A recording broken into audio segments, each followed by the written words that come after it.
Saia da minha casa, seu peso morto. Não aguento mais ter que olhar para sua cara inútil.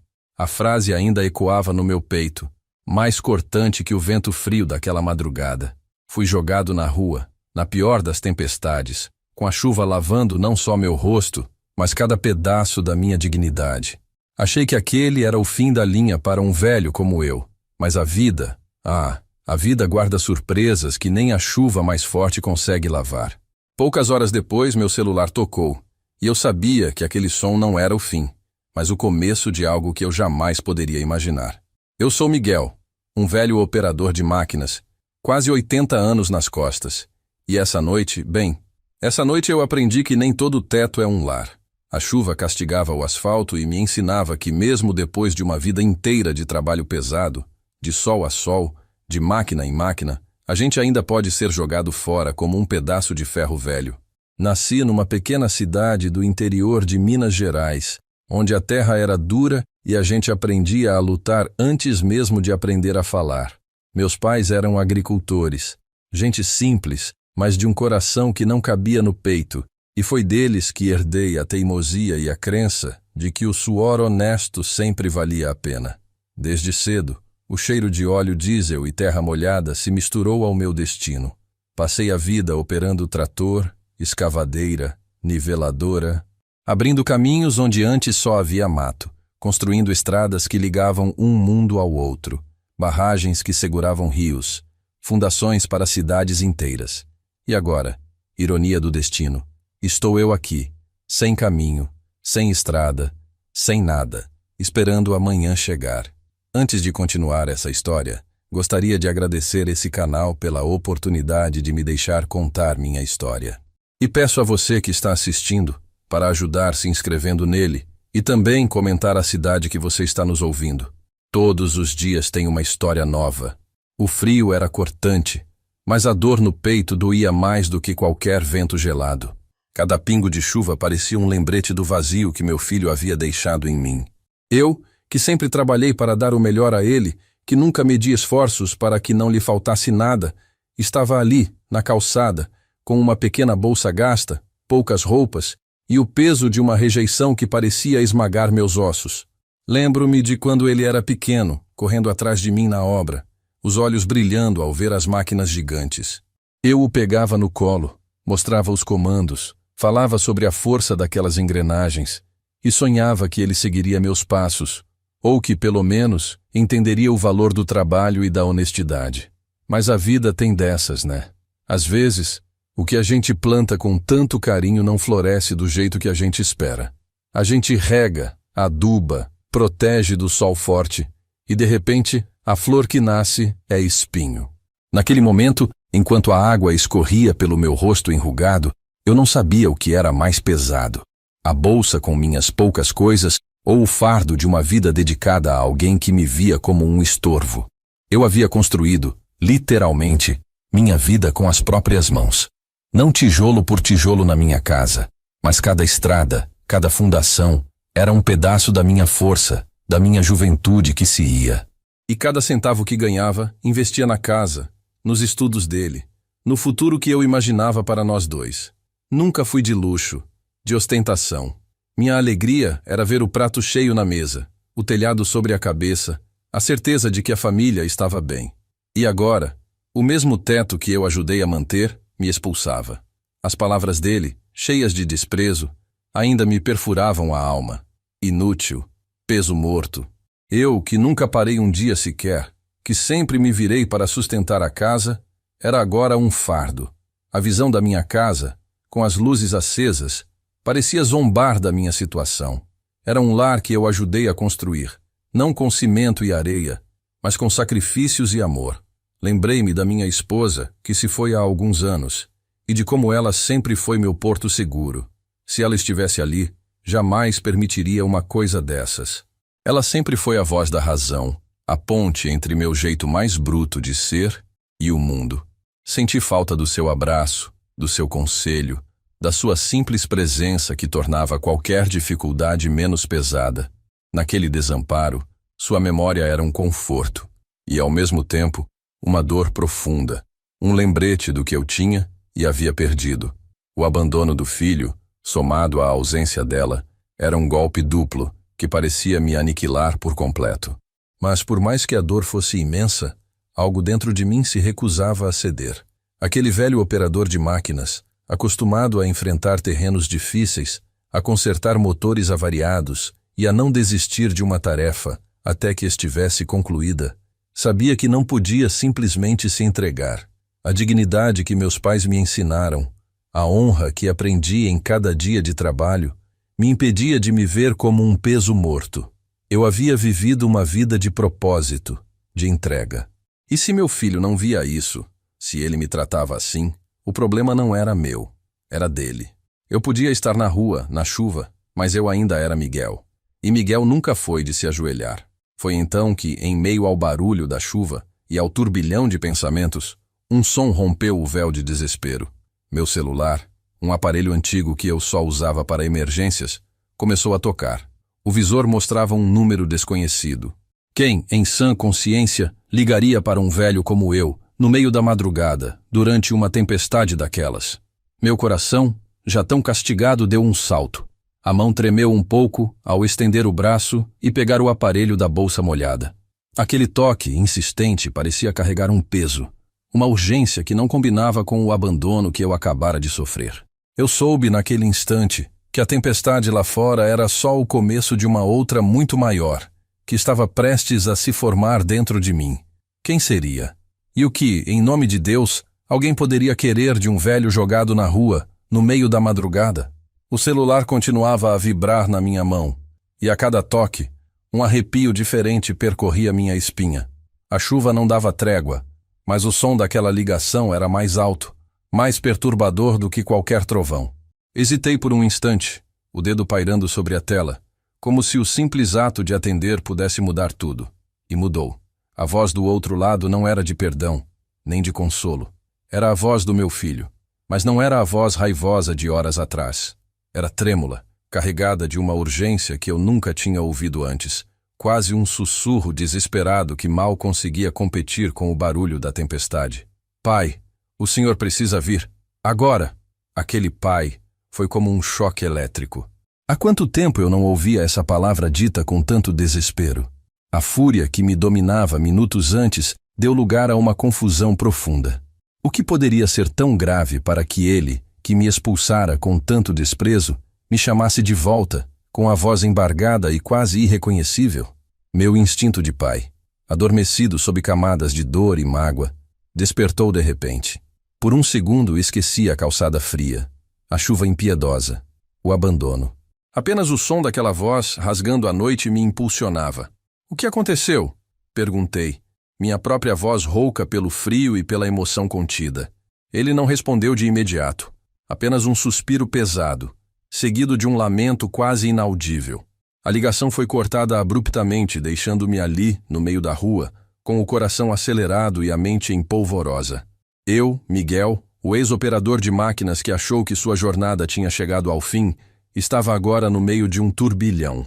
Aquele telefonema, tão inesperado, me tirou do torpor do desespero e me jogou num labirinto de incertezas. Eu sabia que não poderia voltar para casa, não depois de tudo, mas a urgência na voz do meu filho me impelia a, pelo menos, entender o que estava acontecendo. Como um velho motor de escavadeira que, mesmo enferrujado, ainda tem a força de um último arranque, eu me levantei. A cada passo, a dor da rejeição se misturava à curiosidade e a uma pontada de preocupação. Um pai nunca deixa de ser pai, mesmo quando o filho o expulsa. Enquanto caminhava, a passos lentos e pesados, a imagem da minha esposa, Maria, veio à mente. Ela sempre dizia que a gente nunca deve julgar um livro pela capa, nem uma pessoa pela primeira impressão. Maria era a serenidade em pessoa, a paciência que eu, com meu temperamento mais forte, muitas vezes não tinha. Lembro-me de um dia, muitos anos atrás, quando eu estava furioso com um vizinho que havia invadido um pedaço da nossa terra.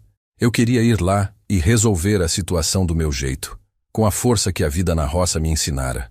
Mas Maria me segurou, com a calma dela, e disse: Miguel, a raiva cega. Primeiro a gente ouve, depois a gente age. Senão, a gente pode derrubar a árvore errada.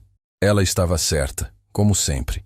E agora, a voz dela parecia ecoar na minha mente, me lembrando que, apesar de tudo, eu precisava ouvir o que meu filho tinha a dizer. Minha vida nunca foi fácil.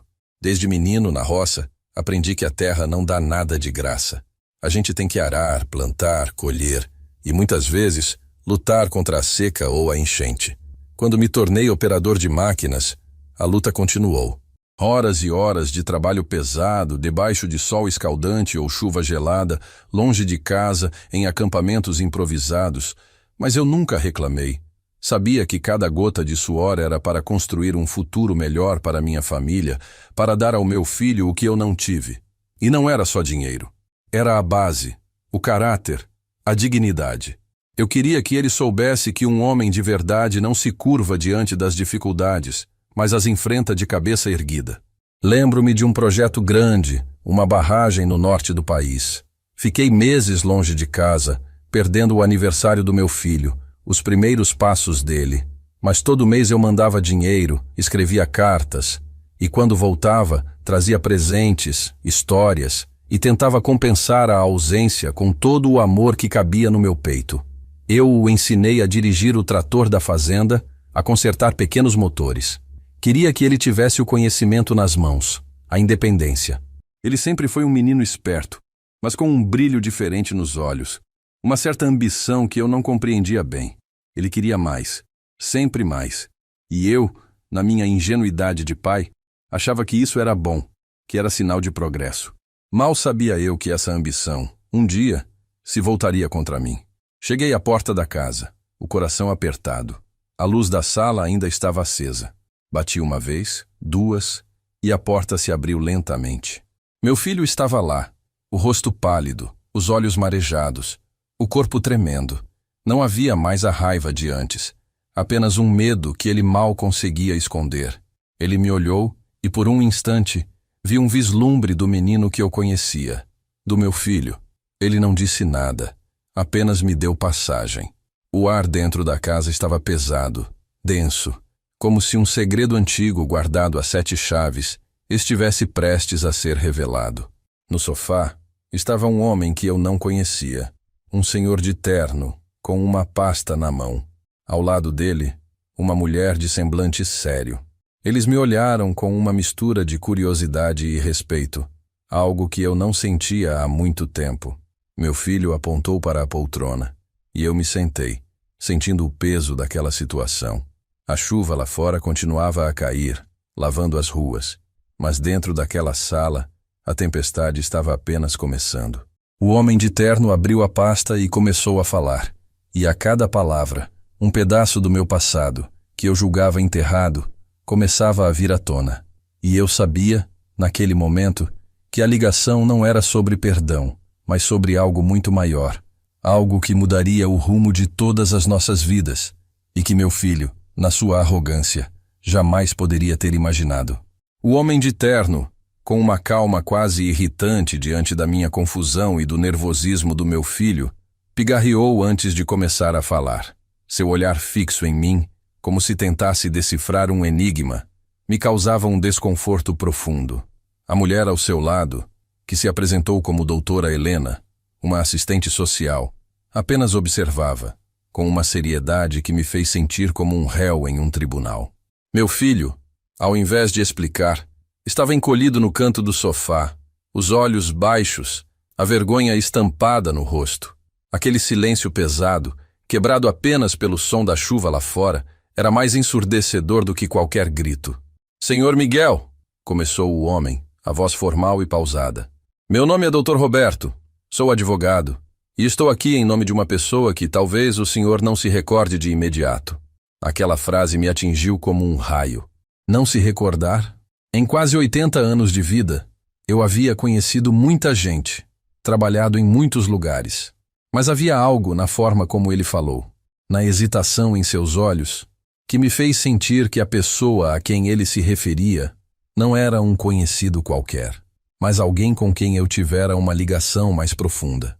Meu coração, já tão maltratado pela noite, começou a bater num ritmo acelerado. Eu, Miguel, o homem simples do interior, que sempre viveu de trabalho e da verdade, estava agora diante de um mistério. E esse mistério tinha a ver com o meu passado, com algo que eu havia deixado para trás. Talvez esquecido, ou talvez guardado a 7 chaves. Lembro-me de um período da minha vida, quando eu era bem jovem, antes de conhecer Maria. Eu trabalhava em uma pequena cidade do interior de São Paulo, numa fazenda de café. E lá, tive um relacionamento breve, mas intenso, com uma moça. A vida era mais simples, os sentimentos eram mais puros, e as responsabilidades, bem, elas pareciam mais distantes. Mas a vida sempre cobra o seu preço, não é mesmo? O Dr. Roberto continuou, a cada palavra. Um pedaço do passado que eu havia sepultado, ou pelo menos tentado, vinha à tona. Ele falou de uma mulher chamada Ana Lúcia, de um vilarejo distante, de uma história de amor interrompida pelas circunstâncias e pela juventude. Meu sangue gelou. Ana Lúcia. O nome dela, que eu não pronunciava há décadas, soava estranho na minha boca. Era um fantasma do passado que eu achei que jamais me assombraria novamente. Mas ali estava ele, materializado na figura do advogado, no meio da minha sala, na noite em que meu filho me expulsara de casa. O advogado explicou que Ana Lúcia havia falecido recentemente e que, em seu leito de morte, havia feito uma última vontade, encontrar-me. E não era só isso. Ela tinha uma filha que, segundo o advogado, era minha. A bomba explodiu no meio da sala. Meu filho, que até então estava em silêncio, levantou a cabeça, o rosto chocado, os olhos arregalados. Eu, por outro lado, senti um misto de incredulidade e uma pontada de algo que eu não conseguia identificar. Seria culpa? Seria surpresa? Seria esperança?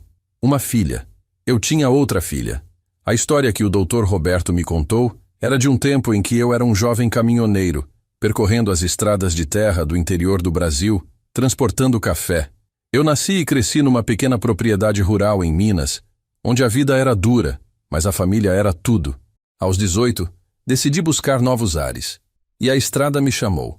Foi em uma das paradas, num vilarejo esquecido pelo tempo, que conheci Ana Lúcia. Ela era a filha do dono da pensão onde eu costumava ficar. Tinha um sorriso doce e um olhar que me cativou. Vivemos um romance intenso, mas a vida de caminhoneiro é solitária e os compromissos eram difíceis de manter.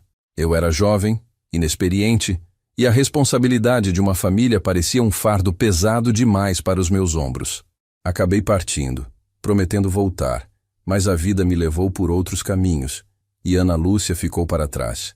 Eu me casei com Maria, tive meu filho, e a história de Ana Lúcia, com o tempo, se tornou uma lembrança distante, quase apagada, mas ela não me esqueceu, e mais importante, ela não me perdoou. O advogado explicou que Ana Lúcia nunca se casou, e que criou nossa filha sozinha, com muita dificuldade. Ela nunca me procurou, por orgulho, por mágoa, por uma mistura de sentimentos que eu só podia imaginar. Mas no fim da vida, talvez sentindo a necessidade de fechar um ciclo, ela revelou a verdade à filha e pediu que me procurasse. E essa busca, que começou há alguns meses, culminou naquela noite, na mesma noite em que meu filho me expulsou de casa. A ironia do destino era cruel, mas ao mesmo tempo, estranhamente poética. O Dr. Roberto então tirou da pasta alguns documentos. Uma certidão de nascimento, fotos antigas e uma carta escrita à mão por Ana Lúcia. A caligrafia era a mesma que eu me lembrava, delicada e firme. Ele me entregou a carta e eu a segurei, as mãos trêmulas. Era um pedaço do meu passado, um pedaço da minha juventude que voltava para me confrontar. A doutora Helena, a assistente social, interveio. A voz suave, mas firme. Senhor Miguel, sua filha, Maria Eduarda, está em uma situação delicada. Ela precisa de apoio, e por orientação de sua mãe, a senhora Ana Lúcia, ela deve procurar o senhor. A notícia de ter uma filha adulta, que eu nunca conheci, era avassaladora. Mas a surpresa não parou por aí. O advogado continuou, e suas próximas palavras me deixaram completamente atordoado. E há outro detalhe, senhor Miguel. A senhora Ana Lúcia, ao longo da vida, com muito trabalho e sacrifício, construiu um patrimônio considerável. Uma fazenda de café, terras, bens. E ela o deixou para a filha de vocês, Maria Eduarda. Mas com uma condição. E foi essa condição que fez meu filho, que até então estava em choque, levantar-se abruptamente, o rosto tomado por uma mistura de ganância e desespero. O que mais faltava ser revelado naquela noite tempestuosa? O que Ana Lúcia, em seu leito de morte, havia planejado para mim e para minha filha desconhecida? A sala ficou em silêncio novamente, mas desta vez era um silêncio carregado de expectativa e tensão. Meu filho, com os olhos arregalados, parecia ter esquecido a vergonha de momentos atrás, substituída por uma ganância que eu reconhecia, mas que nunca tinha visto tão descaradamente exposta. O Dr. Roberto, alheio à explosão de sentimentos que suas palavras provocavam, continuou, a voz ainda calma e profissional, como se estivesse lendo um relatório de rotina. A senhora Ana Lúcia, em seu testamento, deixou uma condição expressa para que a senhora Maria Eduarda, sua filha, pudesse ter acesso à totalidade do patrimônio. Essa condição é que o senhor Miguel se mude para a fazenda de café e assuma a administração dela por, no mínimo, 5 anos. Ela acreditava que sua experiência com a terra e com máquinas seria fundamental para a continuidade do legado dela, e que essa seria uma forma de vocês se reconectarem e de o senhor, de alguma forma, compensar o tempo perdido. Aquelas palavras caíram sobre mim como um raio. Mudar para a fazenda? Administrar um patrimônio que eu nem sabia que existia? E tudo isso por uma filha que eu nunca vi, para cumprir uma vontade de uma mulher que eu havia deixado para trás há décadas? A ironia da vida era cruel. Eu, que havia sido jogado na rua pelo meu próprio filho, agora recebia uma proposta para gerenciar uma fazenda, um lar, um legado. E a condição? A condição era que eu me aproximasse da minha filha. Era um convite à redenção, um caminho para a reparação, mas também um peso, uma responsabilidade que eu não esperava carregar nesta fase da vida. Meu filho, que até então estava em choque, finalmente explodiu. O quê? Ele? Gerenciar uma fazenda? Mas e eu? Eu sou o filho dele. Por que ele não pode me ajudar aqui na minha vida, no meu negócio? A voz dele era um misto de raiva e inveja. Ele não via a oportunidade de reconciliação, de um novo começo para mim. Ele via apenas o dinheiro, o patrimônio que, em sua mente distorcida, deveria ser dele. A ganância brilhava nos seus olhos e eu sentia um aperto no peito.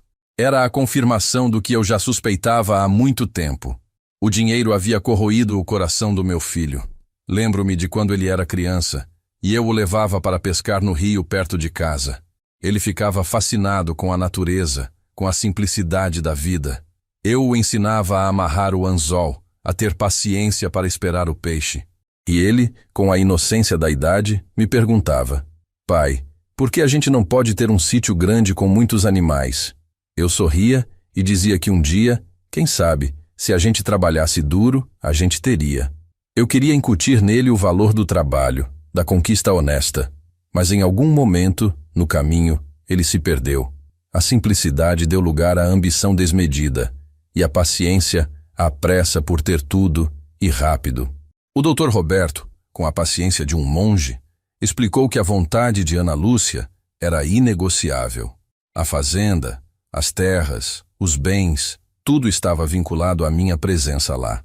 Se eu recusasse, ou se Maria Eduarda não aceitasse a condição, o patrimônio seria doado a instituições de caridade. Não havia brechas, não havia negociação. Era pegar ou largar. E de repente, eu me vi numa encruzilhada.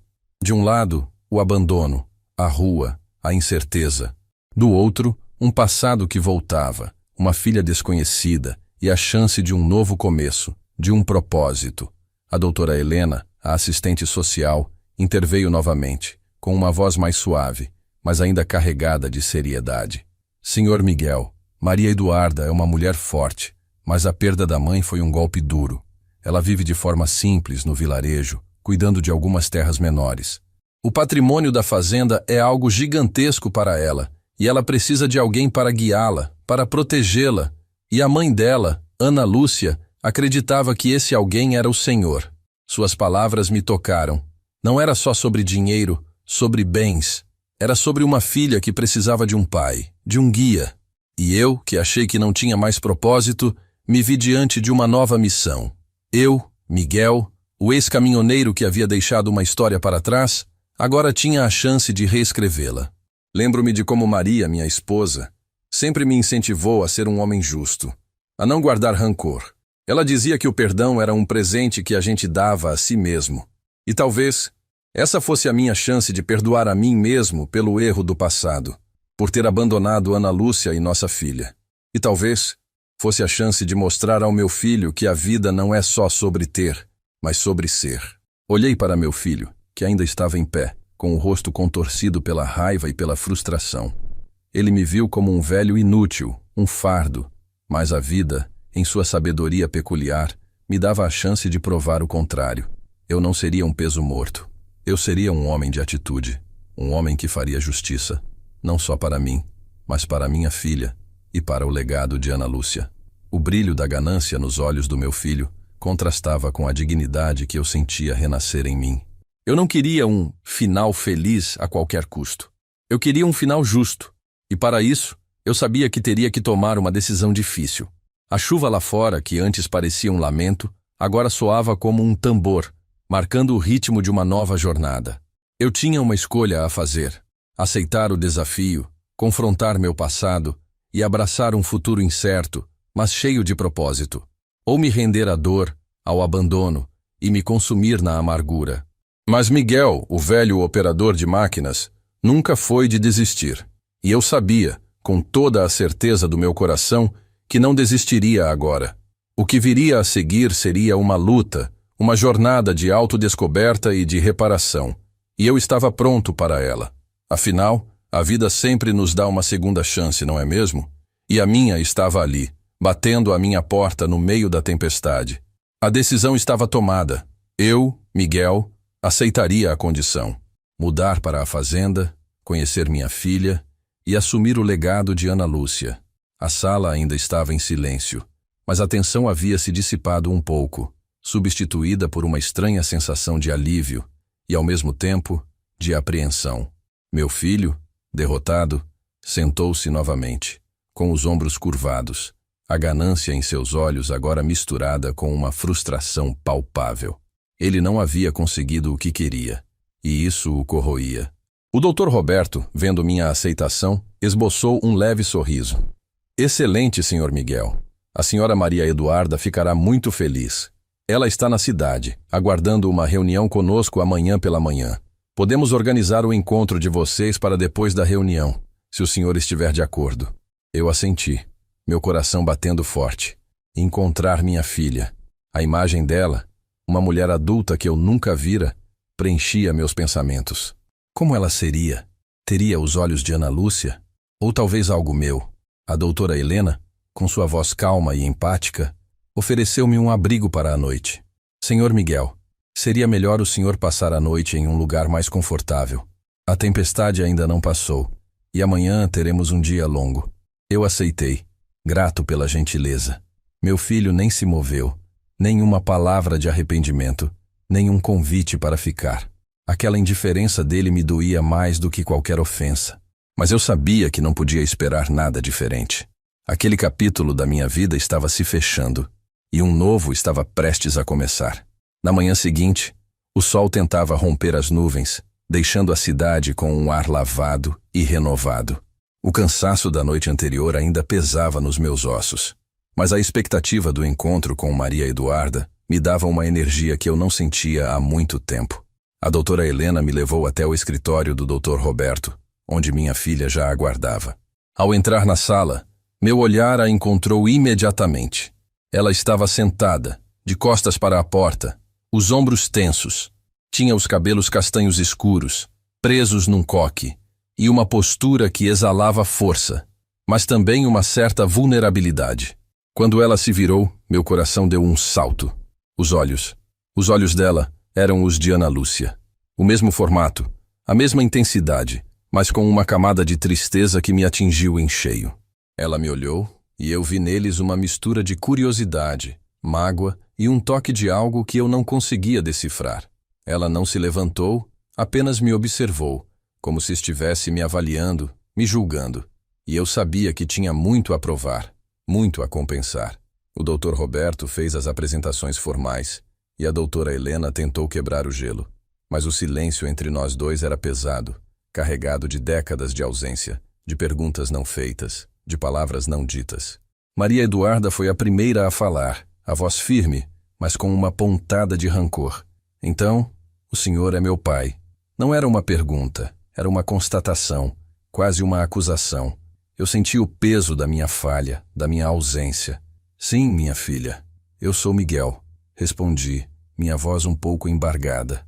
Ela então começou a contar um pouco da sua vida, da sua infância sem pai, da luta da mãe para criá-la sozinha. Cada palavra dela era um golpe no meu peito, um lembrete do que eu havia perdido, do que eu havia causado.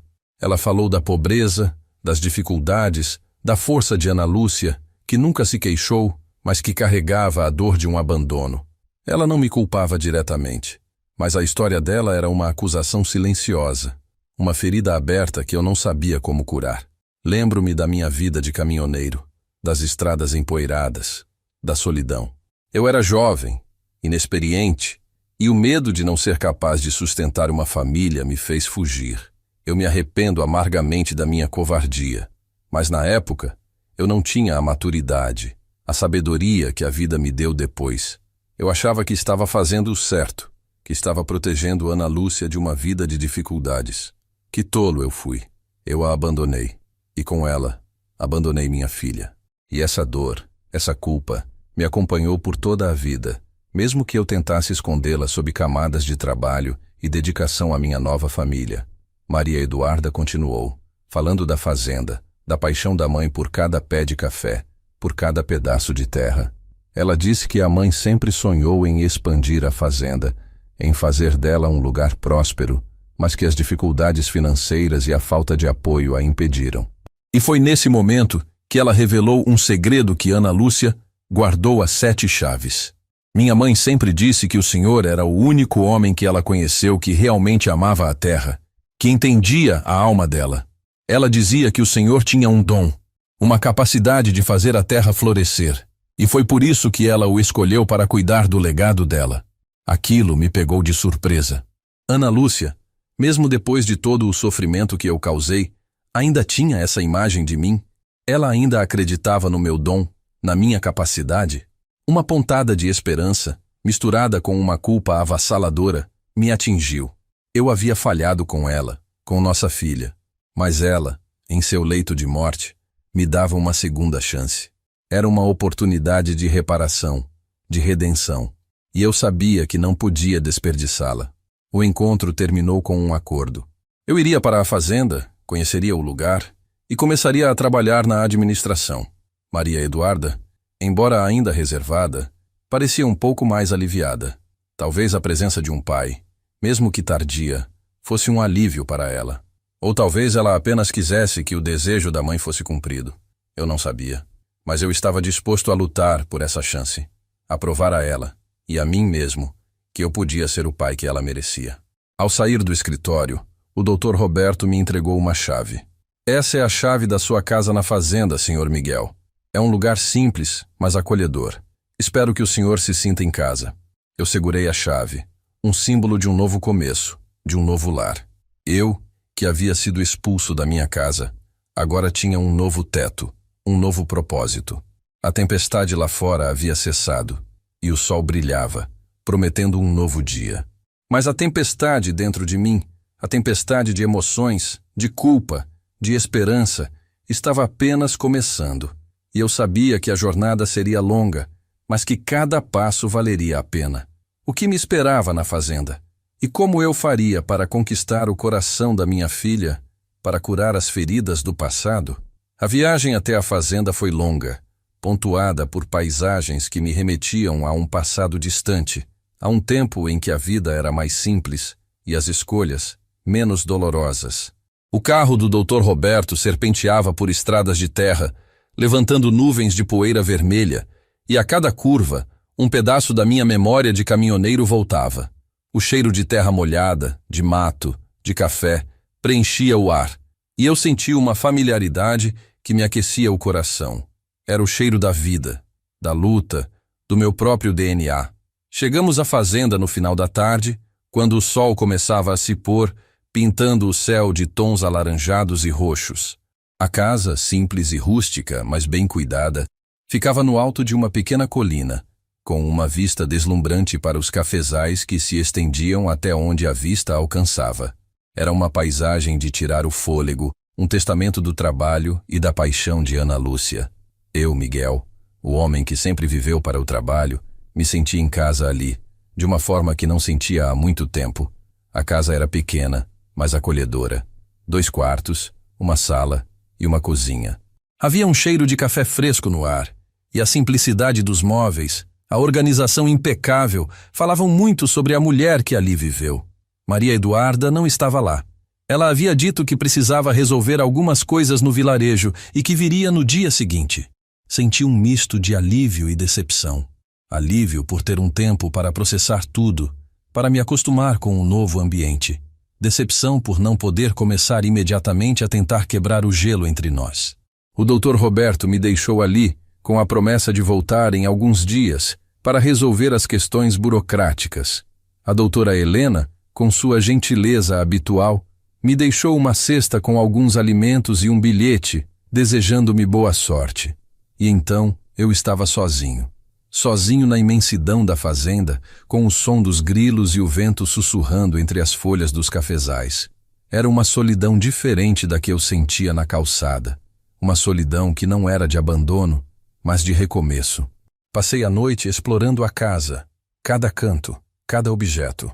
Havia fotos antigas de Ana Lúcia, de Maria Eduarda criança, sorrindo, brincando nos cafezais. Eu as observava, sentindo uma pontada de tristeza pelo tempo perdido, pelas memórias que eu não tinha. Mas também sentia uma chama de esperança. Eu tinha a chance de criar novas memórias, de construir um novo capítulo. Na pequena estante da sala, encontrei alguns livros sobre o cultivo de café, sobre a história da região. Peguei um deles e comecei a folhear, absorvendo cada palavra, cada informação. Eu sempre fui um homem de aprender, de buscar conhecimento. E ali, na fazenda de Ana Lúcia, eu tinha um novo mundo para descobrir. Lembro-me de quando era jovem e comecei a trabalhar com máquinas pesadas.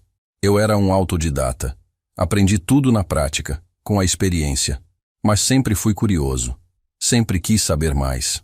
Lia manuais, conversava com os engenheiros, com os outros operadores. Eu queria entender cada engrenagem, cada mecanismo, para poder fazer o meu trabalho da melhor forma possível. E agora, na fazenda, eu sentia a mesma sede de conhecimento. Eu queria entender o café, a terra, o ciclo da vida que ali se desenrolava. Eu queria honrar o legado de Ana Lúcia. E para isso, eu precisava me tornar um especialista.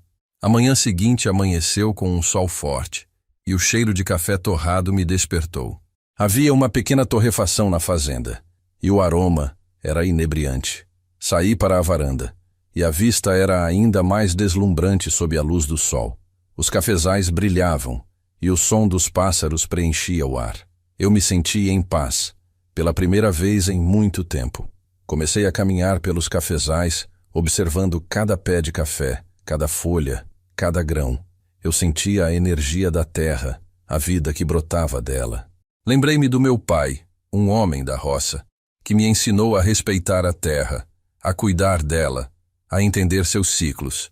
Ele dizia que a terra era como uma mãe, que nos alimentava, nos dava a vida, e eu sentia a presença dele ali, nos cafezais, me guiando, me ensinando. Enquanto caminhava, vi uma foto antiga, pendurada em uma das árvores.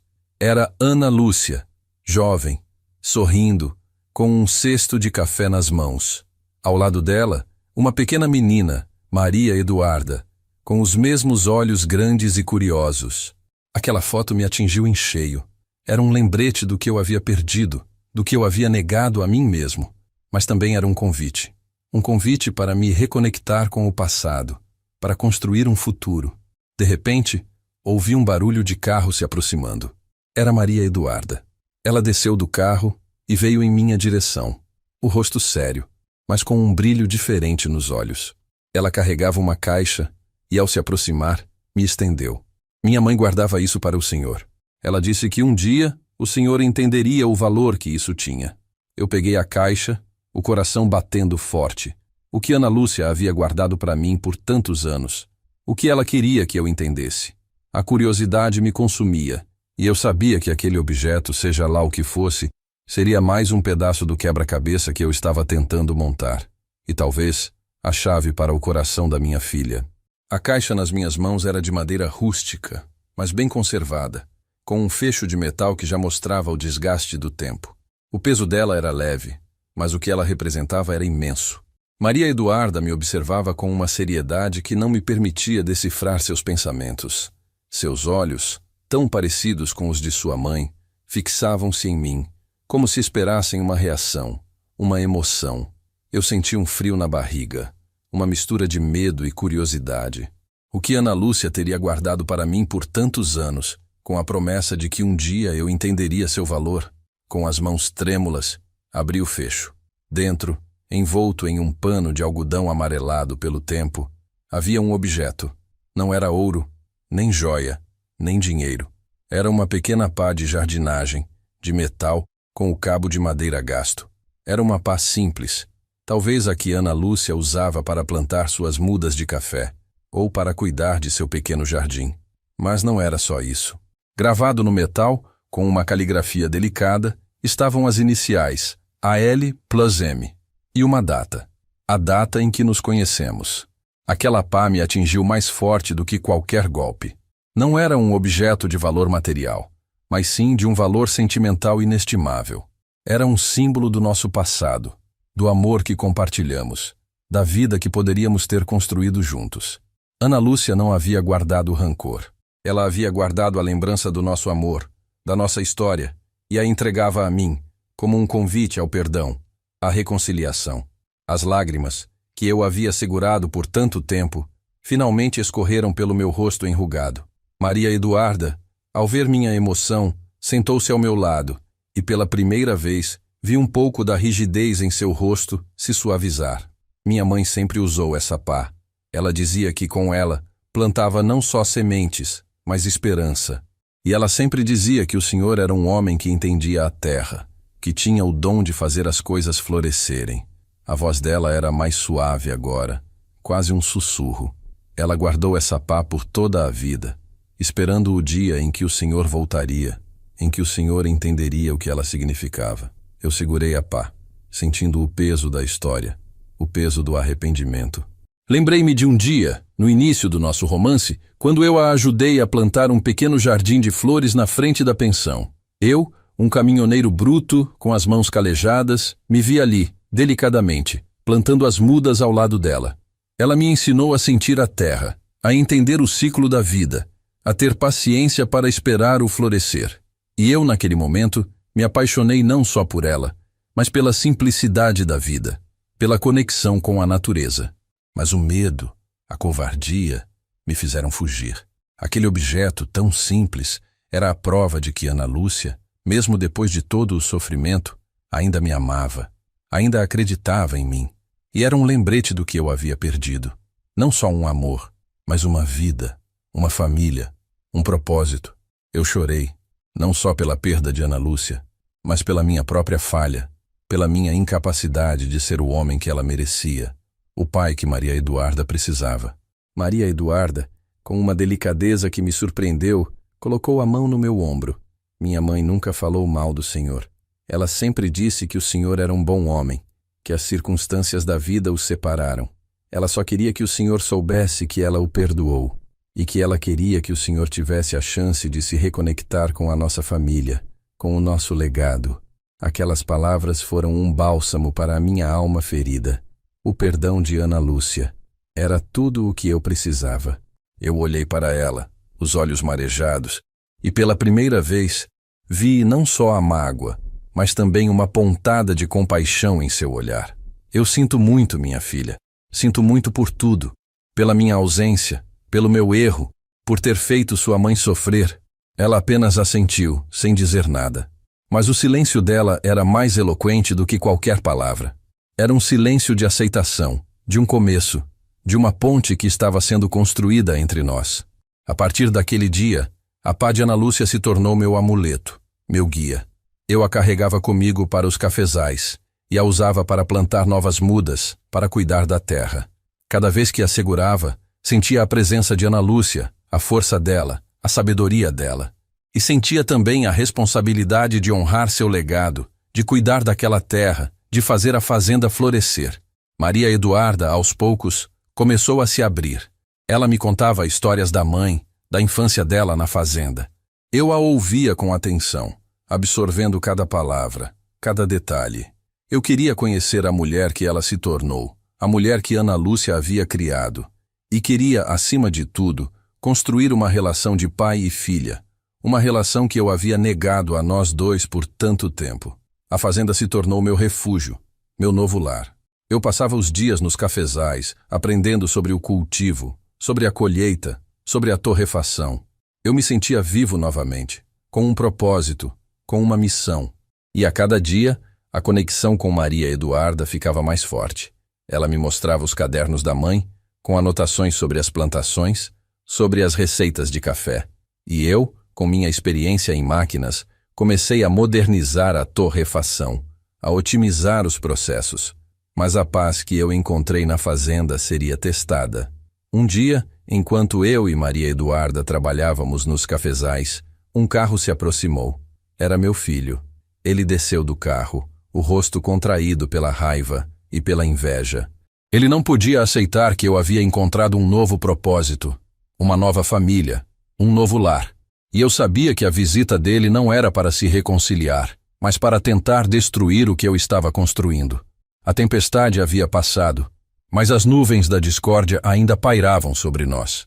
E eu sabia que a verdadeira batalha estava apenas começando. A presença do meu filho na fazenda era como uma nuvem escura que pairava sobre o sol. O ar, que antes estava leve e perfumado pelo café, tornou-se pesado, carregado de uma tensão palpável. Maria Eduarda, ao vê-lo, cerrou os punhos, seu rosto endurecendo. Ela sabia, tanto quanto eu, que aquela visita não era de boa vontade. Eu, Miguel, o velho operador de máquinas que agora se dedicava à terra, senti um calafrio. Por mais que eu estivesse em paz, o passado, na figura do meu filho, teimava em me alcançar. Ele se aproximou com um sorriso forçado, um brilho de desprezo nos olhos que eu conhecia bem.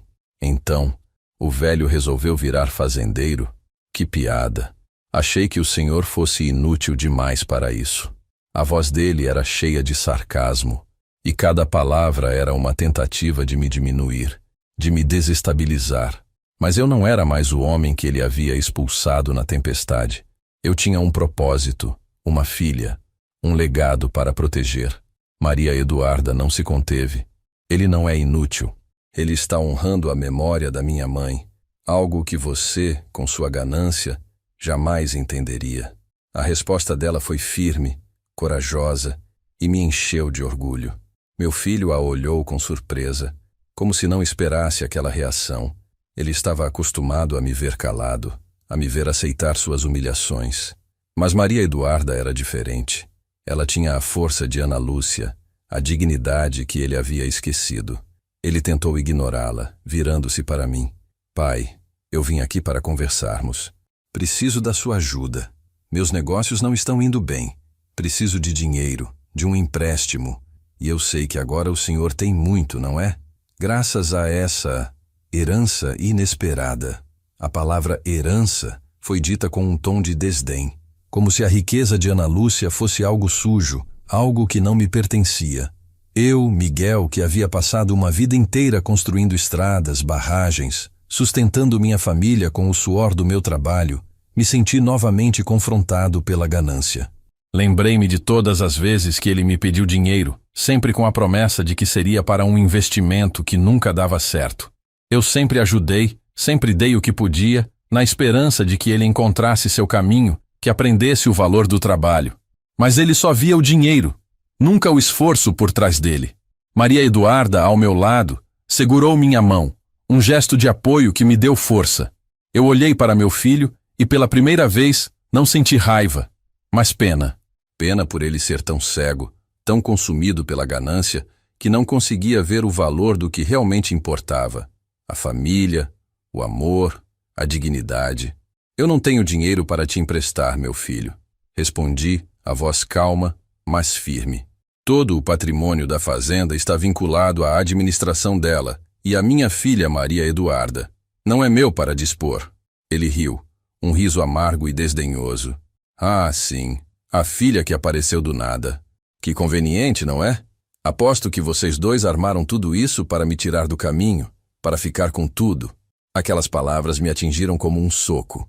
Ele não só me acusava de mentir, mas também desrespeitava a memória de Ana Lúcia e a existência de Maria Eduarda. Maria Eduarda, com a voz embargada pela raiva, interveio novamente. Minha mãe não armou nada.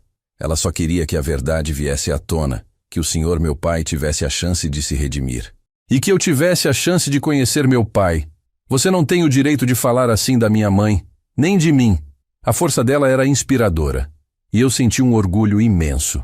Meu filho, vendo que não conseguiria me manipular, mudou de tática. Ele começou a me humilhar, a relembrar o dia em que me expulsou de casa, a dizer que eu era um velho inútil, um fardo. Mas as palavras dele não me atingiam mais. Eu havia encontrado um novo lar, uma nova família, um novo propósito. E a dignidade que ele tentava me tirar, eu a havia reencontrado na terra, no cheiro do café, nos olhos da minha filha. Eu o ouvi em silêncio, a cabeça erguida, sem desviar o olhar. E quando ele terminou, com a voz rouca de raiva, eu disse: Eu te perdoo, meu filho. Perdoo por ter me expulsado, por ter me humilhado, por ter me tratado como um peso morto. Mas eu não vou te dar dinheiro. Eu vou te dar algo muito mais valioso. A chance de aprender. A chance de trabalhar, de construir algo com suas próprias mãos, de encontrar o seu valor. Se você quiser, pode vir para a fazenda. Maria Eduarda precisa de ajuda para a colheita. Mas você terá que trabalhar. Terá que suar a camisa, como eu fiz a vida inteira. E terá que aprender a respeitar a terra e as pessoas. A proposta o pegou de surpresa. Ele me olhou, incrédulo, sem saber o que dizer. Ele esperava um confronto, uma briga, mas não um convite. Maria Eduarda, ao meu lado, me olhou com gratidão, e eu soube que havia feito a coisa certa. Não era sobre vingança, nem sobre um final feliz forçado. Era sobre justiça. Justiça para mim, para Ana Lúcia, para Maria Eduarda, e talvez justiça para ele também. A chance de ele se redimir, de encontrar seu próprio caminho. Ele hesitou por um momento, a ganância lutando com o orgulho. E então, sem dizer uma palavra, ele se virou e entrou no carro. Eu o observei partir, a nuvem de poeira se levantando atrás do carro, e senti um misto de tristeza e esperança. Tristeza por ele não ter aceitado a mão que eu lhe estendia. Esperança de que, um dia, ele pudesse encontrar seu caminho, seu próprio propósito. Maria Eduarda me abraçou, e eu senti o calor do seu corpo, o carinho da sua presença. Era um abraço de filha, um abraço de família. E naquele momento, eu soube que a tempestade havia finalmente passado.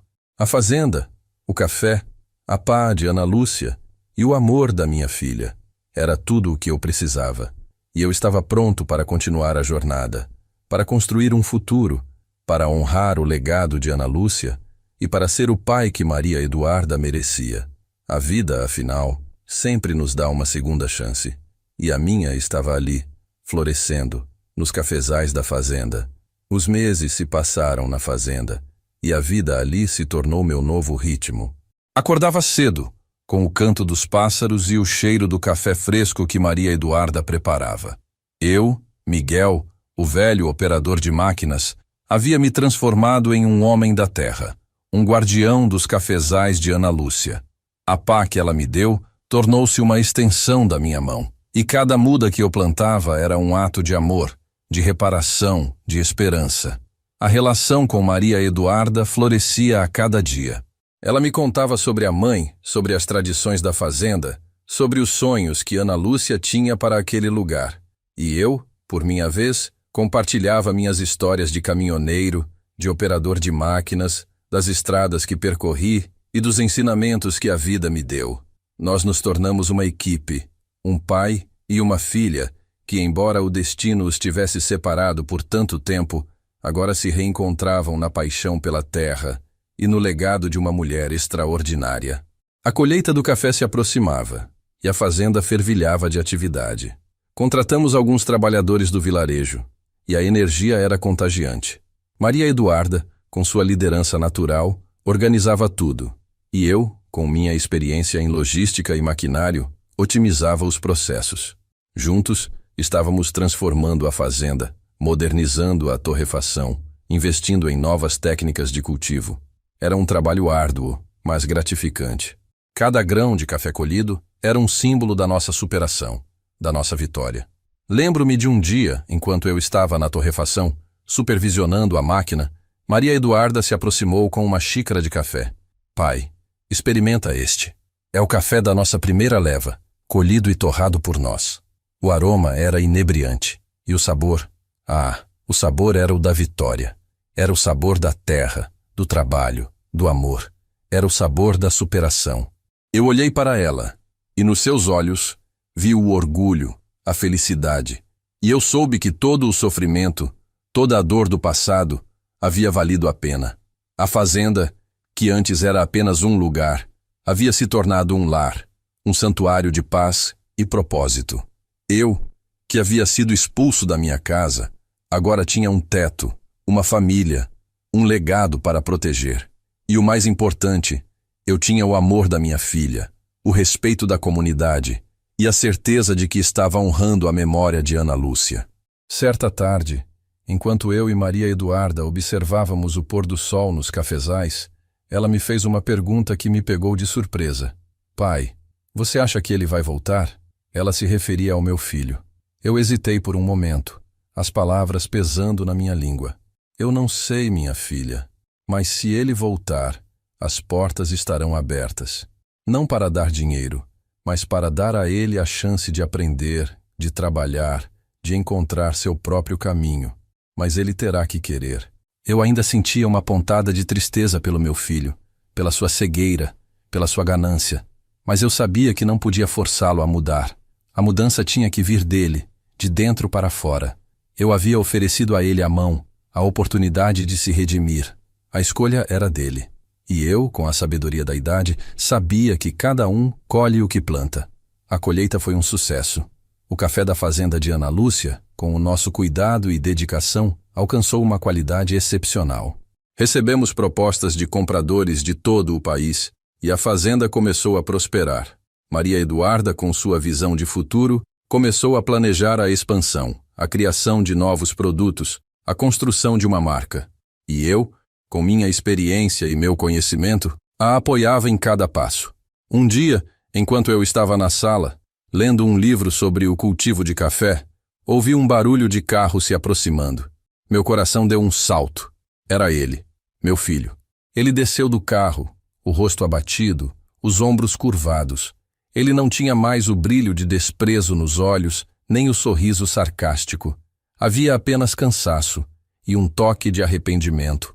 Ele se aproximou e, pela primeira vez, vi um pouco daquele menino que eu conhecia, do meu filho.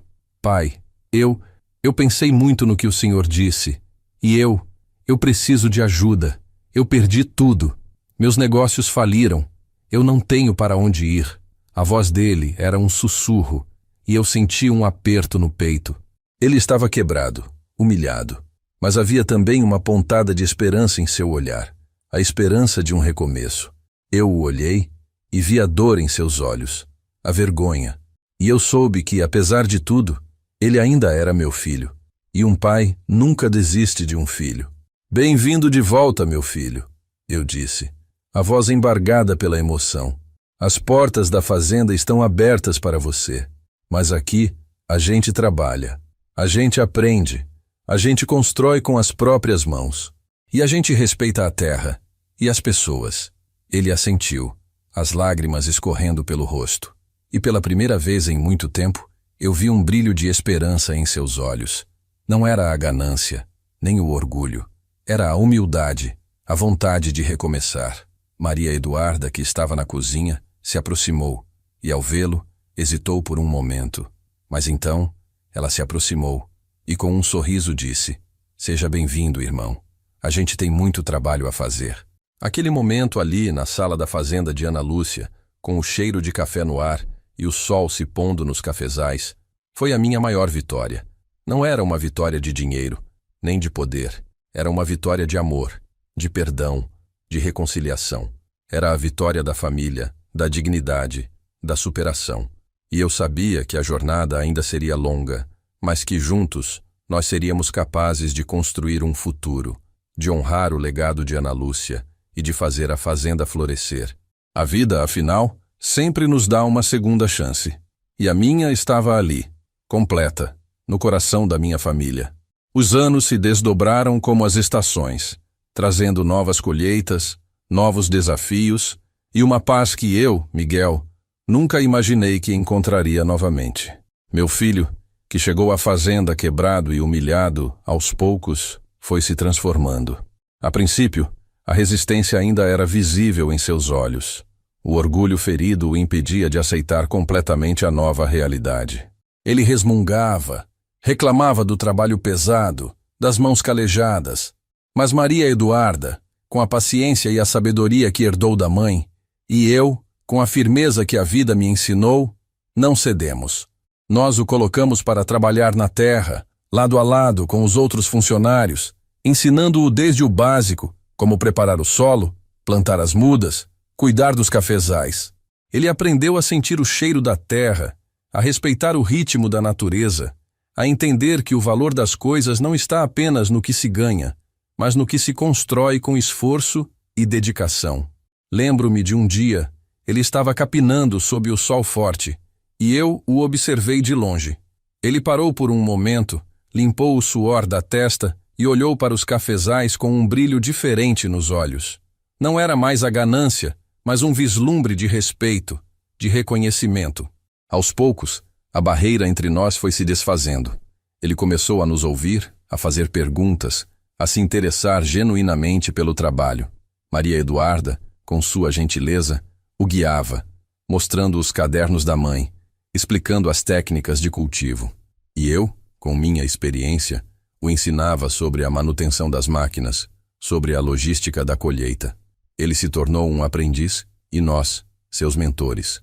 A fazenda, que antes era o palco da nossa discórdia, transformou-se no nosso campo de reconciliação. O maior presente que a vida me deu foi ver meu filho e Maria Eduarda trabalhando juntos, lado a lado, como irmãos. Eles discutiam, riam, planejavam o futuro da fazenda. Aquele legado de Ana Lúcia, que parecia um fardo no início, tornou-se o elo que nos unia. Meu filho, que antes via apenas o dinheiro, agora via o valor da terra, da família, do trabalho honesto. Ele se tornou um homem diferente, mais humilde, mais sensível. E eu, um pai orgulhoso. A fazenda prosperou além das nossas expectativas. Expandimos os cafezais, investimos em tecnologia e o café de Ana Lúcia, com o nosso toque, ganhou reconhecimento nacional. Maria Eduarda se tornou uma empresária visionária e meu filho, um gerente de produção dedicado. Eu, Miguel, aos meus quase 90 anos, ainda me via nos cafezais, com a pá de Ana Lúcia na mão, plantando novas mudas, cuidando da terra que se tornou o meu santuário. Aquele dia em que fui expulso de casa, na pior das tempestades, parecia um pesadelo distante. A dor da rejeição havia se transformado em uma história de superação, de perdão, de reconciliação. Eu aprendi que a vida, por mais que nos castigue, sempre nos dá uma segunda chance. E que a verdadeira riqueza não está no que se acumula, mas no que se constrói, no que se compartilha, no que se transforma.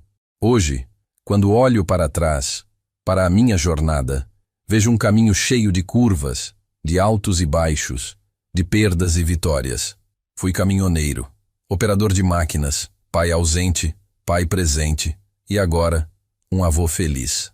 Tenho meus netos correndo pelos cafezais, os olhos brilhando ao ver as máquinas, assim como meu filho fazia. E eu os pego no colo, mostro as mudas, falo sobre a força da terra, sobre o valor do trabalho, e conto a eles a história da fazenda, a história de Ana Lúcia, a história da nossa família. A pá de Ana Lúcia, que um dia foi um símbolo de arrependimento, tornou-se um símbolo de esperança, de legado. Ela me ensinou que, mesmo depois de uma vida inteira de erros, a gente sempre pode recomeçar, que o perdão é um presente que a gente dá a si mesmo, e que a família é o nosso maior tesouro. Eu não sou mais o homem que foi jogado na rua, na tempestade. Eu sou Miguel, o homem que encontrou a paz na terra, o amor na família e o propósito na vida. E a minha maior vitória não foi ter construído estradas, nem ter operado máquinas gigantes. Foi ter reconstruído a minha vida, ter curado as feridas do passado e ter encontrado a minha verdadeira essência. Comenta aí se isso já aconteceu contigo, ou com alguém da sua família. Alguém precisa ouvir essa história. A vida é um presente, e cada dia é uma nova chance de escrevermos a nossa própria história, de transformarmos a dor em superação e de encontrarmos a nossa colheita final, a colheita da paz. Senhor Joaquim, aqui é da transportadora. Temos um presente especial de aniversário para o senhor. É só pagar o frete.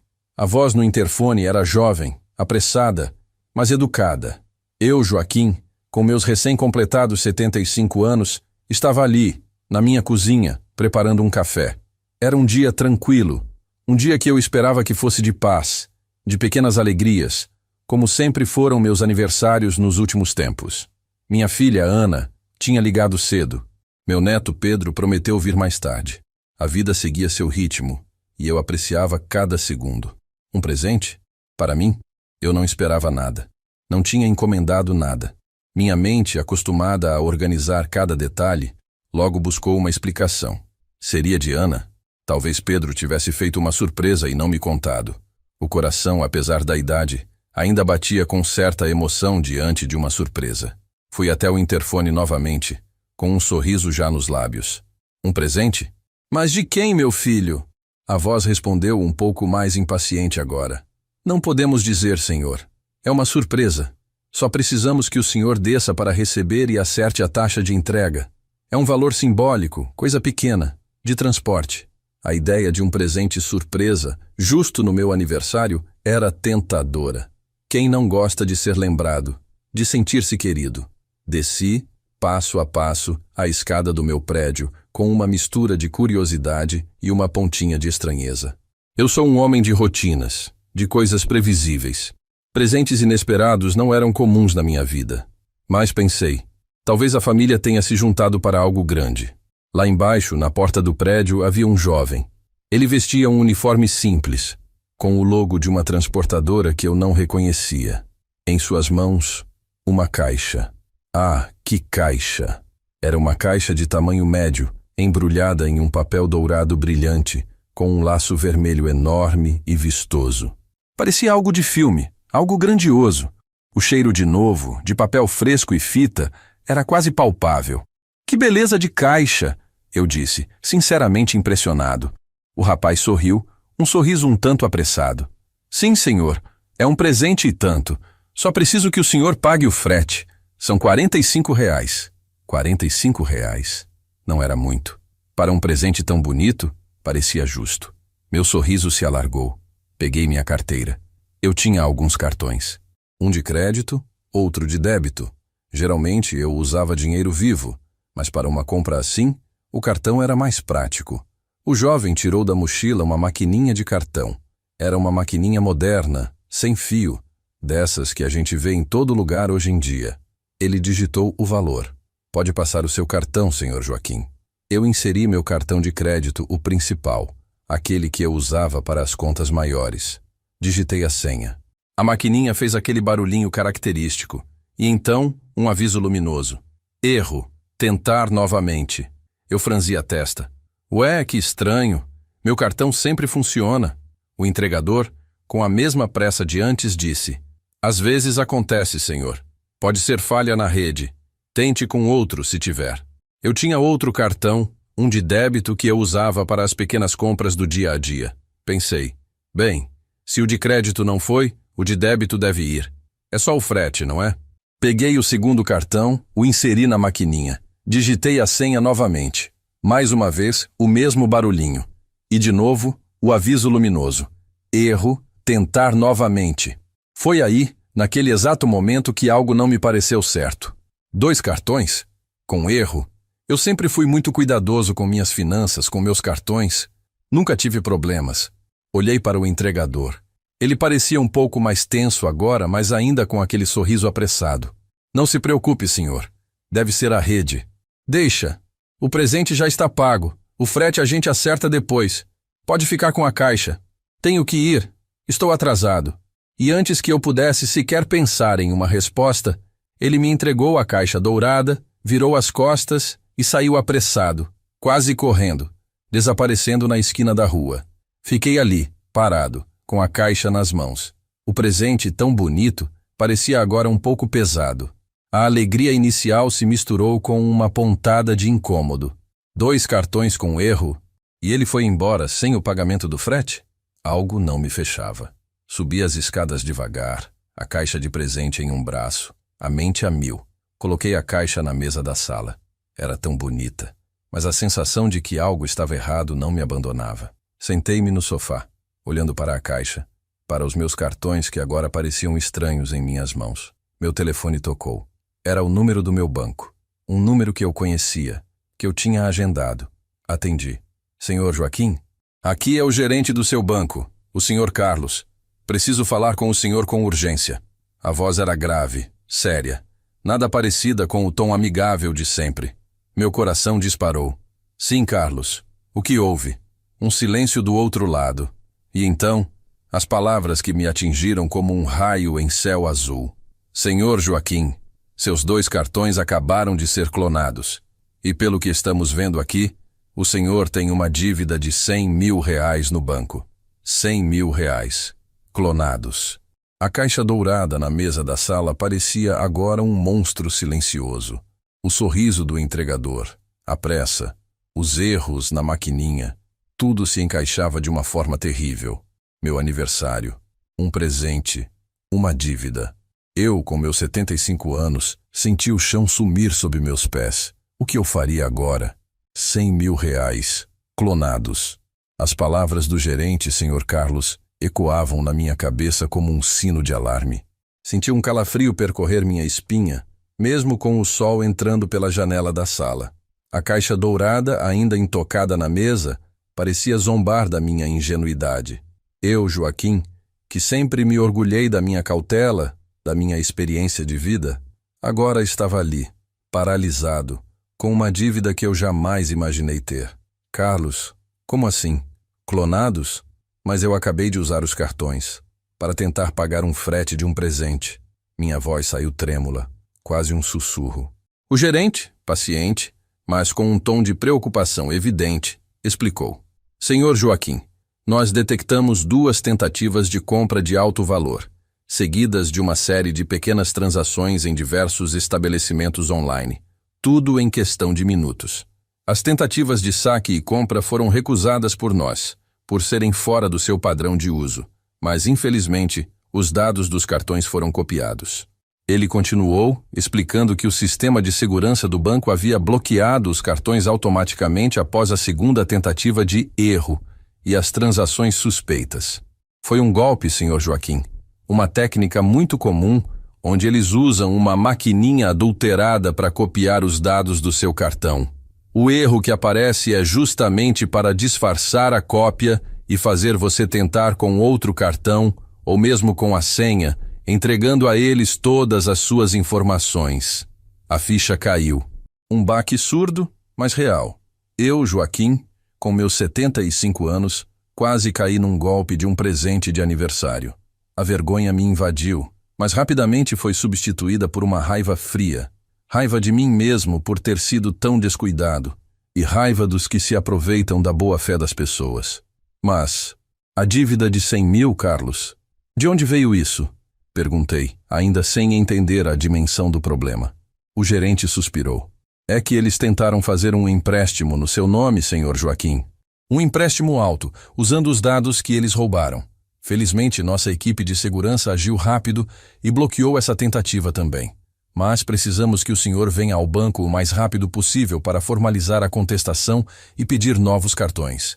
A notícia do empréstimo me fez suar frio. R$100.000. Era o valor de uma vida de economias, de sacrifícios. Se não fosse pela agilidade do banco, eu estaria em uma situação financeira desastrosa. Agradeci ao Carlos. Prometi ir ao banco assim que possível. Desliguei o telefone com a mão ainda tremendo. Olhei para a caixa dourada. Ela era o dispositivo revelador, o motor de toda aquela confusão. Um objeto tão bonito, mas que escondia uma intenção tão feia. Eu, a meus 75 anos, sempre tive a sorte de não ter passado por algo assim. Sempre ouvi falar de golpes, via as notícias na televisão, mas achava que acontecia com os outros, com quem era menos atento. Mas não. Acontecia comigo, Joaquim.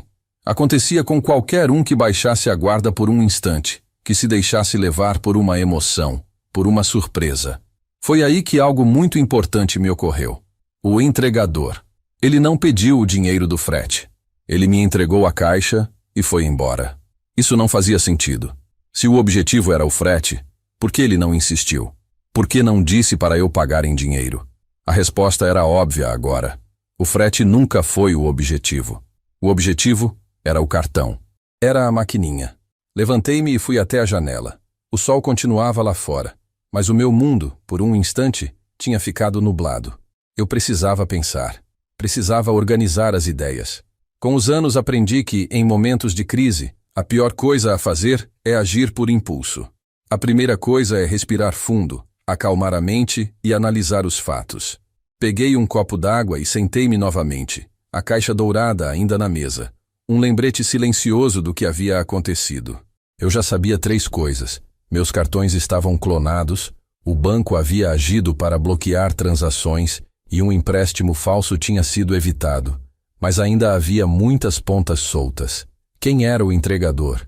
De onde veio essa caixa? E por que eu? Olhei para a caixa novamente. Era bonita, muito bonita, e vazia. Eu não havia sequer a aberto. E se não fosse um presente de verdade? E se fosse apenas uma embalagem para enganar? A curiosidade me venceu. Com as mãos ainda um pouco trêmulas, mas com uma determinação crescente, comecei a desatar o laço vermelho. O papel dourado, tão vistoso, começou a ceder. O que eu encontraria lá dentro? Uma mensagem? Um bilhete? Ou simplesmente o vazio? A prova de que tudo não passava de uma farsa bem elaborada? A tensão aumentava a cada pedaço de papel que eu removia. O que eu ouvi depois me deixou em silêncio. Um silêncio que me fez sentir a urgência de agir. Não por desespero, mas por clareza. Com as mãos ainda um pouco trêmulas, mas com uma determinação crescente, comecei a desatar o laço vermelho. O papel dourado, tão vistoso, começou a ceder. Cada pedaço que eu removia revelava mais da caixa em si. Era uma caixa de papelão comum, sem marca, sem identificação. A embalagem era a verdadeira máscara, o disfarce. O que eu encontraria lá dentro? Uma mensagem? Um bilhete? Ou simplesmente o vazio? A prova de que tudo não passava de uma farsa bem elaborada. A tensão aumentava a cada pedaço de papel que eu removia. Finalmente, a caixa estava livre do seu invólucro brilhante. Abri a tampa. Lá dentro, não havia nada. Vazio. Apenas o fundo de papelão cru. Nenhuma carta, nenhum bilhete, nenhum peso que indicasse algo. Nada. Apenas ar. A decepção foi imediata, mas rapidamente se transformou em uma confirmação gelada. Então, era isso. A caixa era apenas um chamariz. Uma bela embalagem para um golpe feio. O presente nunca existiu. Era apenas uma isca para a minha curiosidade, para a minha vaidade de aniversariante. A vergonha que senti antes deu lugar a uma clareza dolorosa. Eles não queriam me dar um presente. Eles queriam roubar o que eu tinha. Sentei-me novamente, olhando para a caixa vazia, para os meus cartões bloqueados. Em meus 75 anos, já tinha visto muita coisa. Tinha enfrentado desafios na vida, perdas, alegrias. Mas essa sensação de ter sido enganado, de ter sido alvo de maldade, era nova e amarga. Eu precisava agir, mas com calma. A primeira coisa era ir ao banco, como o Carlos havia pedido. Mas antes, eu precisava organizar meus pensamentos, relembrar cada detalhe. A voz do entregador, a pressa, o sorriso, a maquininha, os erros, tudo. Algo me veio à mente, uma memória que a princípio parecia irrelevante. Enquanto eu estava no interfone, esperando o entregador, ouvi uma conversa. Era a vizinha do andar de baixo, a dona Lúcia, falando no telefone na porta do apartamento dela. Eu não prestei muita atenção na hora, porque estava focado no meu presente. Mas agora, com a mente mais clara, um trecho da conversa dela voltou para mim. Ela dizia: Não, eu não pedi nada. E não vou pagar frete nenhum por algo que eu não comprei. A voz dela estava um pouco irritada, mas firme. Eu me lembro que ela desligou o telefone logo depois, resmungando algo sobre esses aproveitadores. Naquele momento, eu achei que era só uma daquelas reclamações de Dona Lúcia, que ela sempre tinha algo a dizer sobre alguém. Mas agora fazia todo o sentido. A Dona Lúcia também tinha recebido uma ligação. Também era sobre um presente com frete. Ela, com a perspicácia que eu sempre admirei nela, não caiu. Ela desconfiou. Ela não desceu. E eu, Joaquim, me deixei levar pela emoção do aniversário.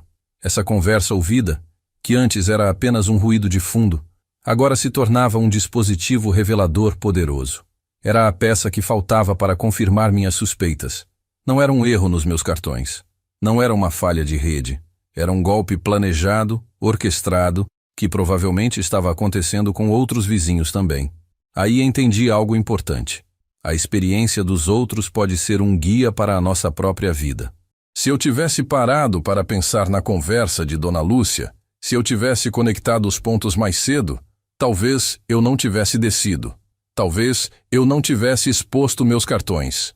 Mas o que estava feito, estava feito. A questão agora era como reverter a situação. E mais importante, como evitar que isso acontecesse com outras pessoas. Eu, a meus 75 anos, não podia simplesmente ignorar. Minha dignidade, minha história, me impeliam a agir. A primeira coisa a fazer era ir ao banco. Não apenas para resolver meus problemas, mas para relatar o que havia acontecido em detalhes. Talvez o banco pudesse ter mais informações sobre essa transportadora ou sobre o jovem entregador. Antes de sair, peguei a caixa vazia. Não a joguei fora. Guardei-a.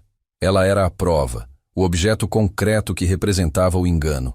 Um lembrete tangível do que havia ocorrido. E, de certa forma, um símbolo do meu aprendizado. Em meu caminho para o banco, pensei na Dona Lúcia. Ela agiu com sabedoria, com desconfiança. E eu, com a emoção do aniversário, baixei a guarda. Mas essa não foi a parte mais difícil. A parte mais difícil seria enfrentar a realidade, a burocracia e a sensação de vulnerabilidade que um golpe como esse deixa. Mas eu sabia que tinha que ser forte. Eu tinha que ser o Joaquim que minha família conhecia. Lúcido, resiliente e determinado. Cheguei ao banco, meu coração ainda um pouco acelerado, mas a mente mais calma. A caixa vazia, embora não estivesse comigo, era um peso invisível, um lembrete constante. Fui direto ao balcão de atendimento e pedi para falar com o gerente, Carlos. Ele me recebeu em seu escritório, com a seriedade que a situação exigia.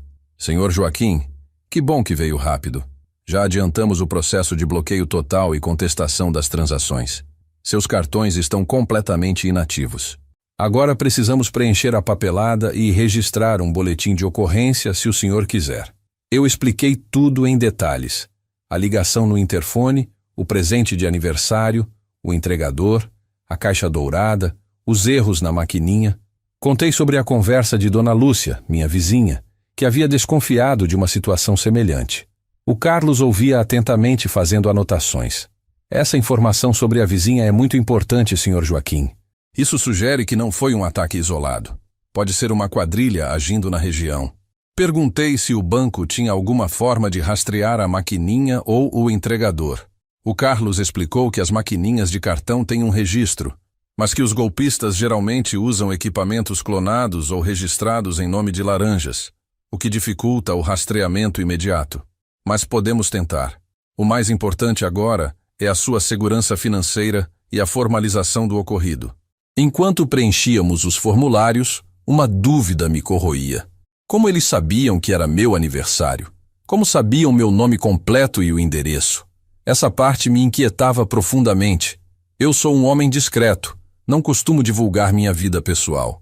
Carlos, como eles sabiam que era meu aniversário? Isso é o que mais me intriga.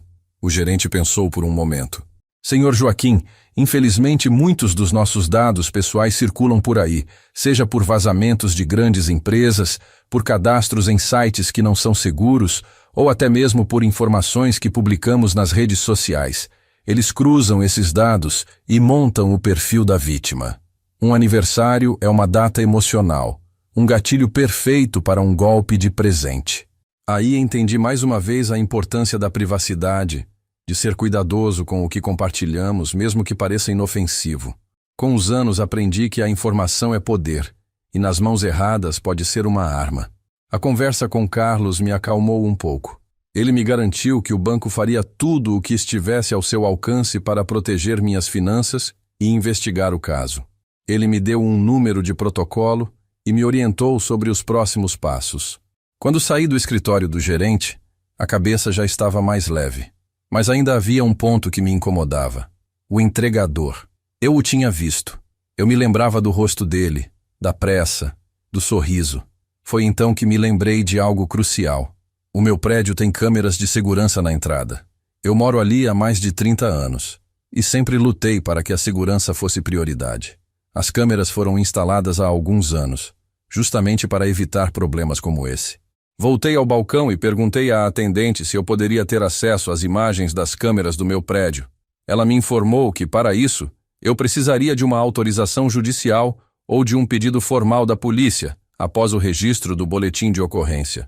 Mas eu já vou registrar o BO, eu disse. Se eu tiver as imagens, isso pode ajudar a identificar o criminoso. A atendente concordou e me deu um formulário para que o banco pudesse solicitar as imagens, caso a polícia não o fizesse rapidamente. Ela também me sugeriu que eu falasse com o síndico do meu prédio, o Sr. Antônio, para ver se ele poderia agilizar o acesso às gravações. Em meu ponto de vista, aquilo era um passo importante. Uma imagem vale mais que 1000 palavras, diz o ditado. Se eu tivesse o rosto do entregador, a polícia teria uma pista concreta. Em casa, liguei para o síndico.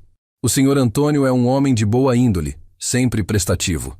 Expliquei a situação, a tentativa de golpe, a clonagem dos cartões, a caixa vazia. Ele ficou chocado. Sr. Joaquim, que barbaridade! Claro que o senhor tem acesso às imagens. É seu direito. Vou verificar agora mesmo e lhe aviso.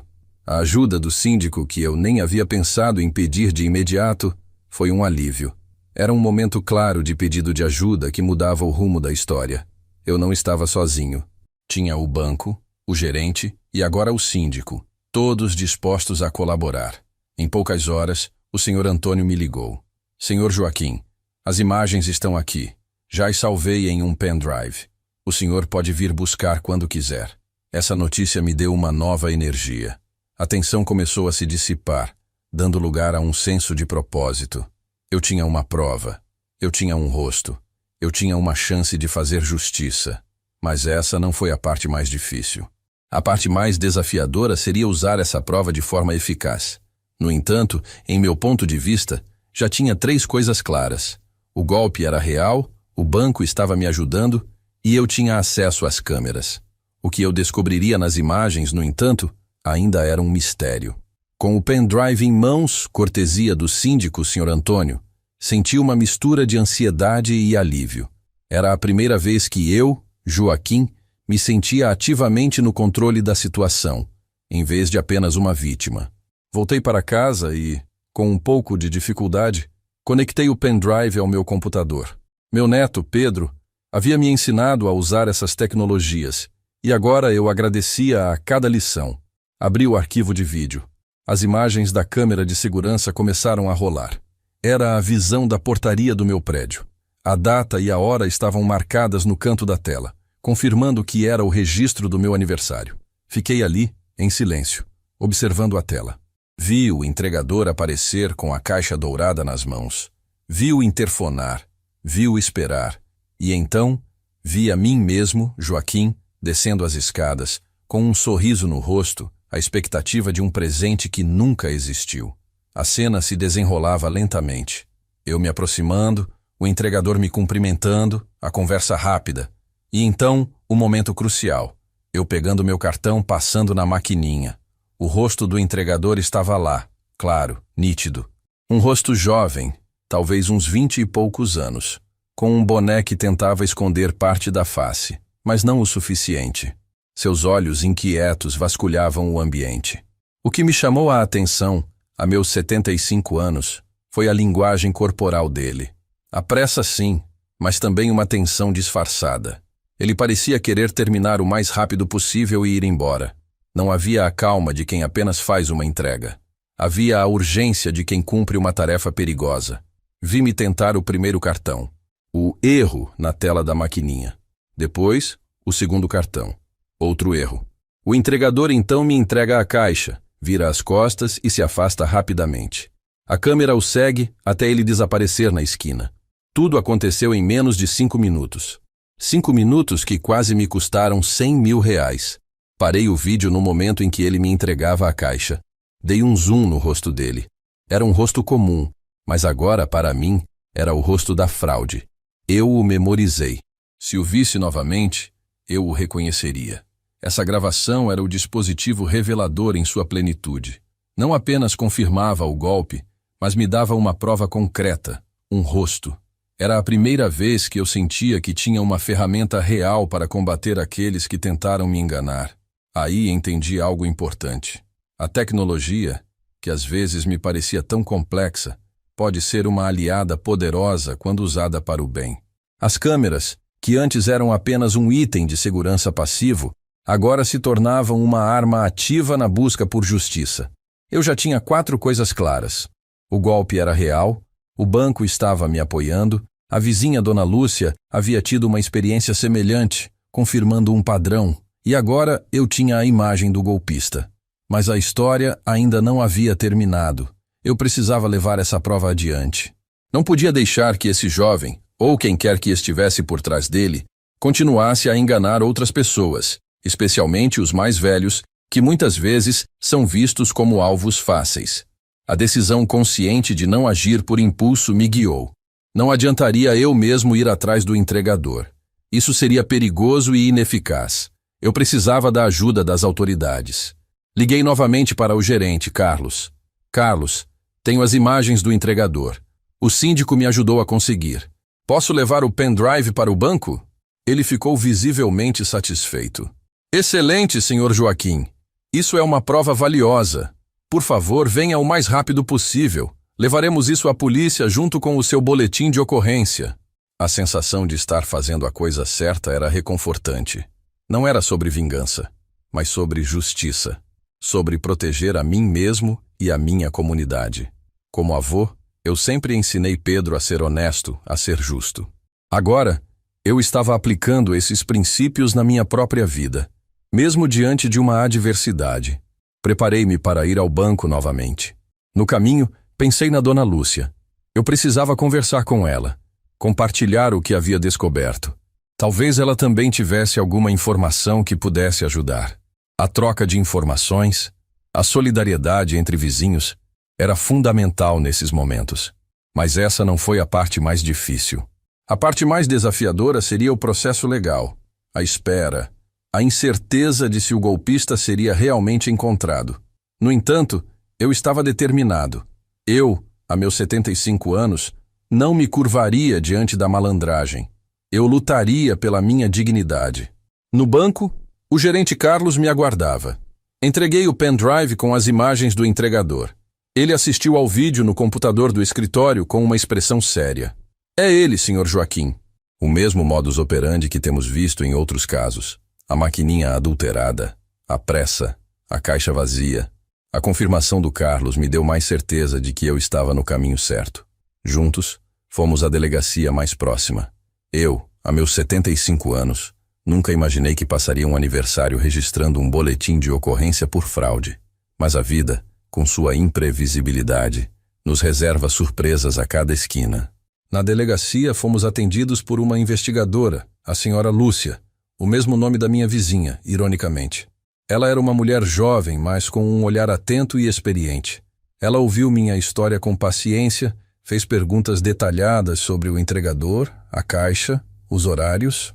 O Carlos, do banco, complementou com as informações sobre as tentativas de transação e o empréstimo fraudulento. Quando mostrei as imagens do pendrive, o rosto da investigadora se iluminou. Isso é excelente, Sr. Joaquim. Uma imagem como essa vale ouro. Muitos golpes são difíceis de provar porque não há evidências visuais. Ela copiou o vídeo para o sistema da polícia e me garantiu que a investigação começaria imediatamente. Aí entendi algo importante. A colaboração entre as partes é fundamental.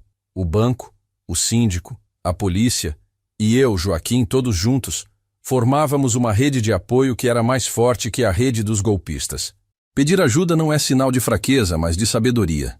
A investigadora Lúcia explicou que esse tipo de golpe, o golpe do presente, ou golpe da maquininha adulterada, era muito comum, especialmente contra pessoas idosas.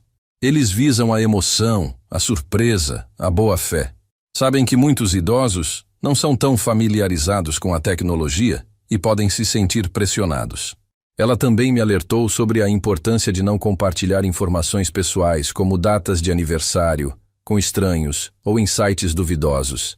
Muitas vezes, a informação que eles usam para dar credibilidade ao golpe é obtida de forma simples, através de redes sociais ou até mesmo de bases de dados vazadas. A conversa com a investigadora Lúcia foi muito educativa. Ela me deu dicas de segurança, como nunca entregar o cartão para outra pessoa, sempre verificar o valor digitado na maquininha e, em caso de dúvida, cancelar a transação. Reforçou a importância de sempre desconfiar de ofertas muito vantajosas ou presentes inesperados. Em meu ponto de vista, eu já tinha 5 coisas claras. O golpe era real, o banco e o síndico estavam me ajudando, a vizinha Dona Lúcia havia tido uma experiência semelhante. Eu tinha a imagem do golpista e agora a polícia estava ativamente investigando. No caminho de volta para casa, a sensação de alívio era palpável. Eu havia feito a minha parte. Agora, a bola estava com a polícia, mas a história ainda não havia terminado. Eu ainda precisava conversar com a Dona Lúcia. Ela, com sua experiência anterior, poderia ter mais alguma informação, ou simplesmente se sentiria mais segura sabendo que algo estava sendo feito. Passei na casa da Dona Lúcia. Ela me recebeu com seu sorriso de sempre, mas com um olhar de curiosidade. Contei-lhe toda a história, desde o interfone até a delegacia, o pendrive, as imagens. Ela ouviu com atenção, e seus olhos se arregalaram quando mencionei o presente e o frete. Então não era só comigo, Joaquim. Eu sabia que tinha algo de errado. Fiquei brava, mas não desci. Ainda bem. Esses bandidos não têm vergonha. Ela me contou que a ligação que recebeu era de um número desconhecido, e a pessoa do outro lado da linha falava muito rápido, pressionando-a a descer para receber o presente. A desconfiança dela, a pausa que ela fez antes de agir, foi o que a salvou. Aí, naquele momento, percebi a força da sabedoria que vem com os anos. Dona Lúcia, com sua lucidez, não se deixou levar pela emoção. Ela priorizou a razão. E eu, por um instante, me deixei levar. Essa conversa com a Dona Lúcia reforçou minha convicção de que eu estava fazendo a coisa certa. Não era apenas sobre mim, Joaquim. Era sobre a comunidade, sobre proteger uns aos outros. Mas essa não foi a parte mais difícil. A parte mais desafiadora seria esperar o resultado da investigação, lidar com a ansiedade e a incerteza. No entanto, em meu ponto de vista, eu estava mais forte agora. Eu tinha aliados, eu tinha provas, e eu tinha a determinação de um homem que, a seus 75 anos, não se deixaria abater. Os dias que se seguiram ao registro do boletim de ocorrência foram de uma calma tensa. Eu, Joaquim, tentei retomar minhas rotinas, mas a sombra do golpe pairava sobre mim. Cada interfone que tocava, cada entregador que via na rua, me deixava em alerta. A imagem do jovem golpista, capturada pela câmera de segurança, estava gravada na minha mente. O gerente Carlos me ligou alguns dias depois para informar que os novos cartões já estavam prontos e que o banco havia reforçado as medidas de segurança da minha conta. Ele também me disse que a polícia havia entrado em contato com o banco para obter mais detalhes sobre as transações fraudulentas. A notícia me trouxe um certo alívio, mas a ansiedade de saber se o criminoso seria pego ainda me consumia. Aí entendi algo importante. A recuperação de um golpe não é apenas financeira, mas também emocional. A gente se sente violado, vulnerável. É preciso tempo para que a confiança seja restaurada, para que o medo dê lugar à segurança novamente. Com os anos aprendi que a paciência é uma virtude, especialmente em momentos de incerteza. Comecei a observar mais o meu entorno. Prestei atenção aos carros estacionados perto do prédio, às pessoas que passavam. Não era paranoia, mas uma nova consciência, um senso de vigilância que o golpe havia despertado em mim. Como avô, eu sempre disse ao Pedro para estar atento, para não andar distraído. Agora, eu aplicava esse conselho a mim mesmo.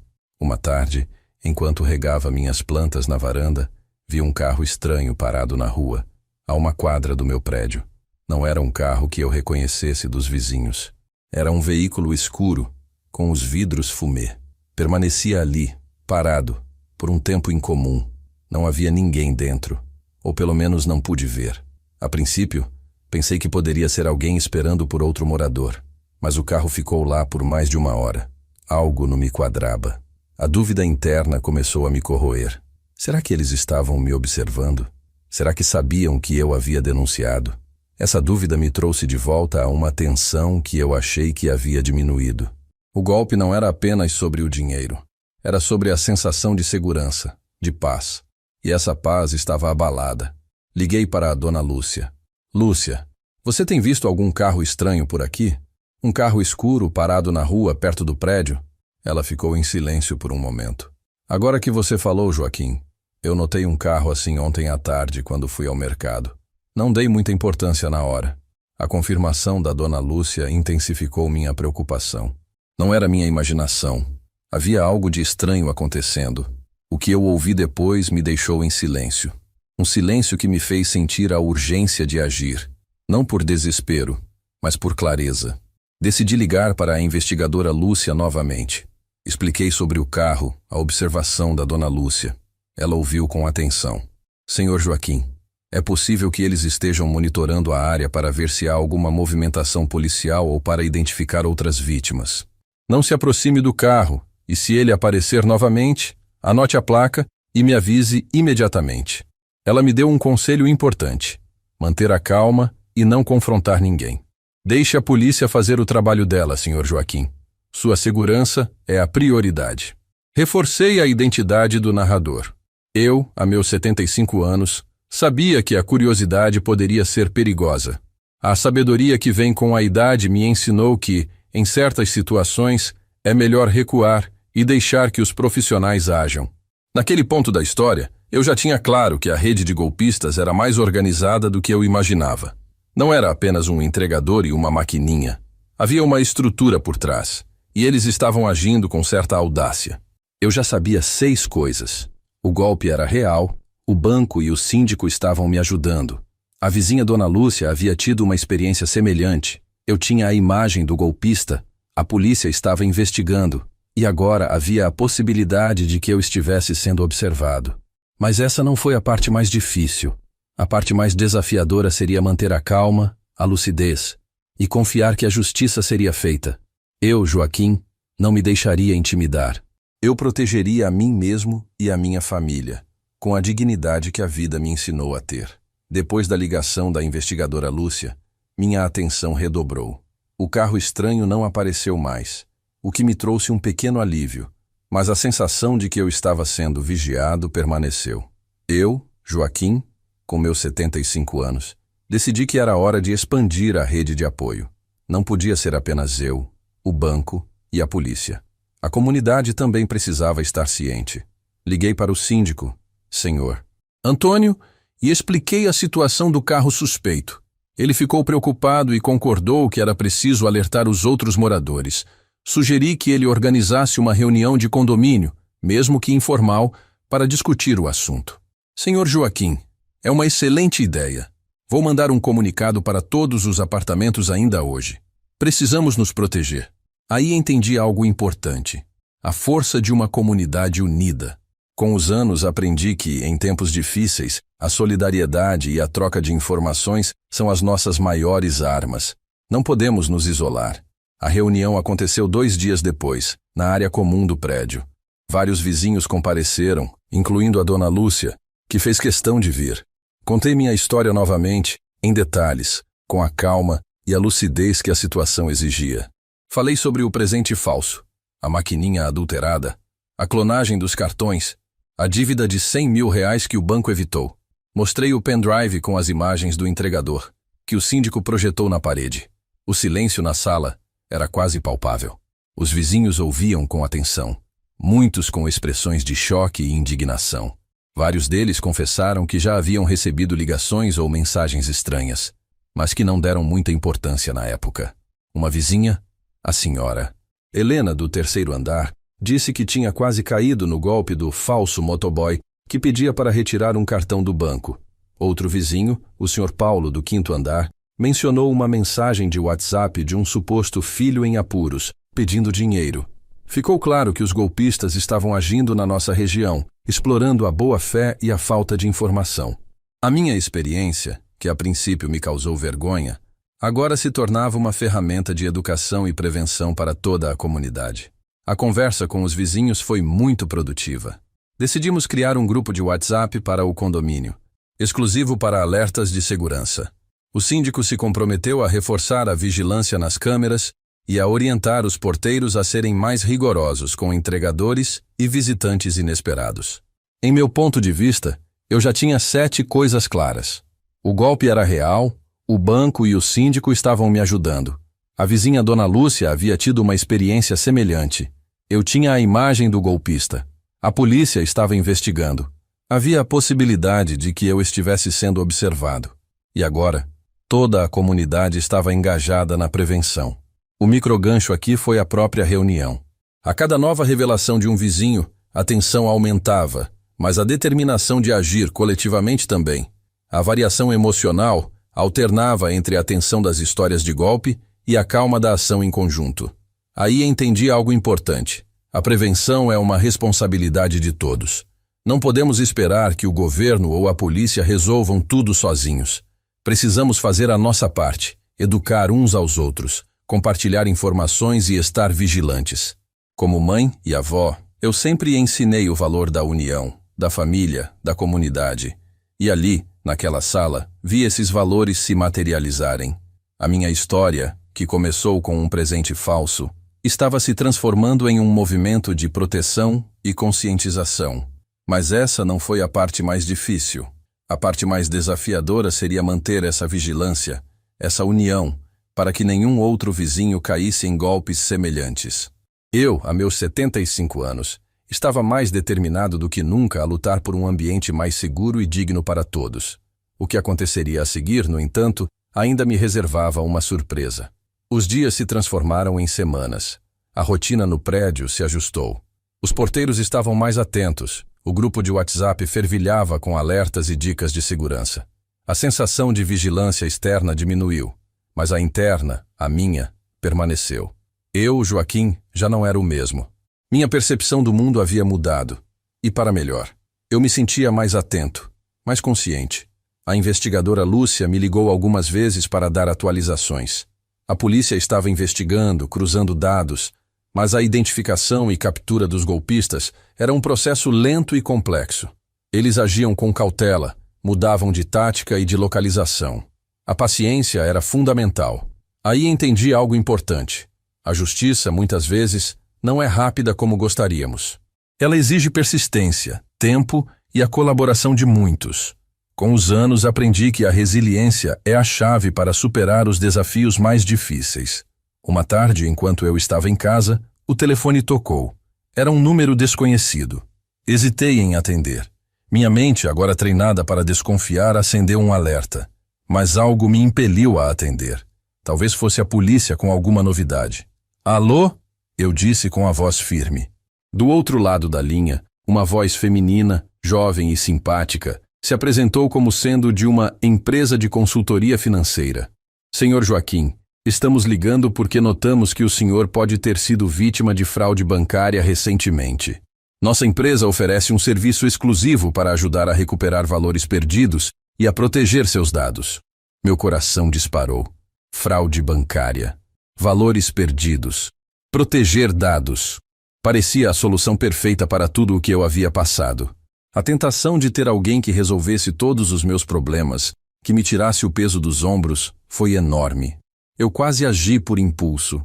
Quase me deixei levar pela promessa de um caminho fácil. A mulher continuou, com uma fala suave e persuasiva. Para iniciarmos o processo, precisamos apenas de algumas informações básicas, como o número do seu CPF, a data de nascimento e os dados da sua conta bancária para que possamos verificar se há valores a serem recuperados. Foi aí que a pausa, a dúvida, a sabedoria que eu havia adquirido nos últimos meses entraram em ação. Algo não me quadrava. Recuperar valores? Como eles saberiam que eu havia sido vítima? Como teriam acesso a essa informação tão específica, se nem a polícia havia me ligado com essa oferta? E por que estavam pedindo dados tão confidenciais por telefone? Minha mente, a meus 75 anos, processou rapidamente. Um novo golpe. Uma nova tentativa de me enganar, usando a minha própria vulnerabilidade como isca. Eles sabiam que eu havia sido vítima. Essa informação devia ter vazado de alguma forma. Ou eles estavam ligando aleatoriamente para pessoas mais velhas, esperando que alguém mordesse a isca. A voz da investigadora Lúcia ecoou na minha cabeça. Senhor Joaquim, desconfie de ofertas muito vantajosas ou de quem pede seus dados pessoais por telefone. Eu respirei fundo. Acalmei meu coração, que batia acelerado. Não era um erro. Era uma armadilha. Olha, minha senhora, eu disse com a voz calma, mas firme. Agradeço a sua ligação, mas não estou interessado. Eu já estou sendo assistido pelo meu banco e pela polícia, e não forneço meus dados pessoais por telefone. Houve um breve silêncio do outro lado. A voz da mulher, antes tão simpática, mudou um pouco. Tornou-se um pouco mais insistente. Mas, Sr. Joaquim, nós podemos agilizar o processo, evitar a burocracia. Não, obrigado, eu repeti. Tenho que desligar. E desliguei o telefone. Senti um alívio imenso. Eu quase caí de novo. Quase entreguei meus dados a mais um golpista. A emoção de querer resolver tudo rapidamente, de me livrar do problema, quase me cegou. Mas a pausa, a dúvida e a lembrança dos conselhos que recebi me salvaram. Esse foi o meu quase erro controlado. Eu cheguei perto de agir por impulso, de acreditar em uma solução fácil.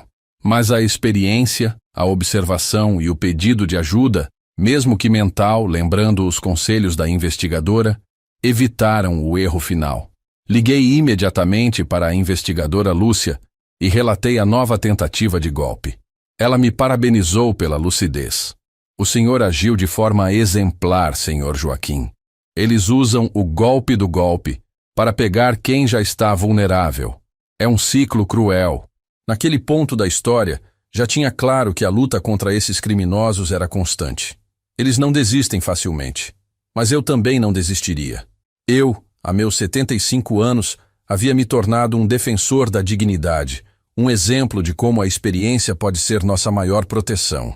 A consequência real para quem tentou enganar, desta vez, foi a frustração de não conseguir.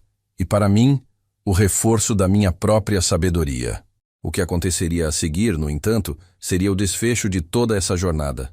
As semanas se arrastaram, e a espera pelo desfecho da investigação policial era o que me mantinha em alerta.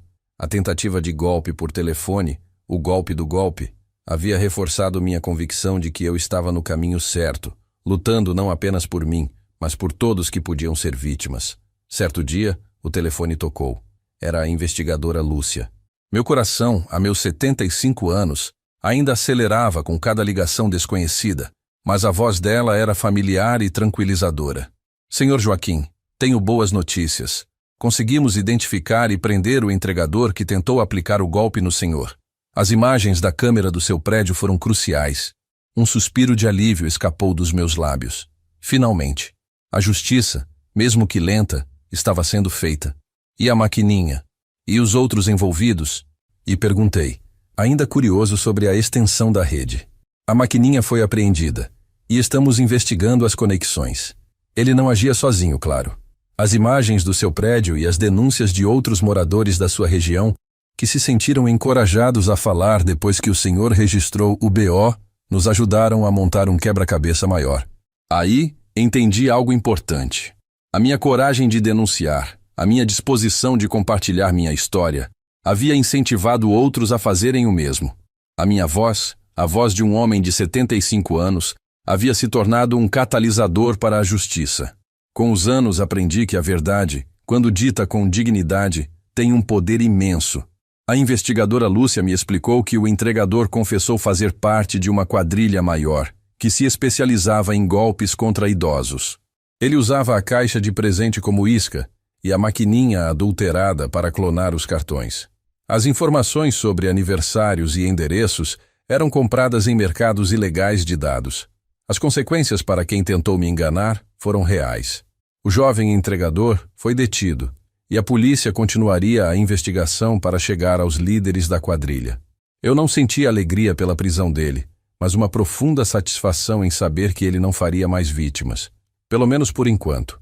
Alguns dias depois, recebi uma carta do banco. Era do gerente Carlos.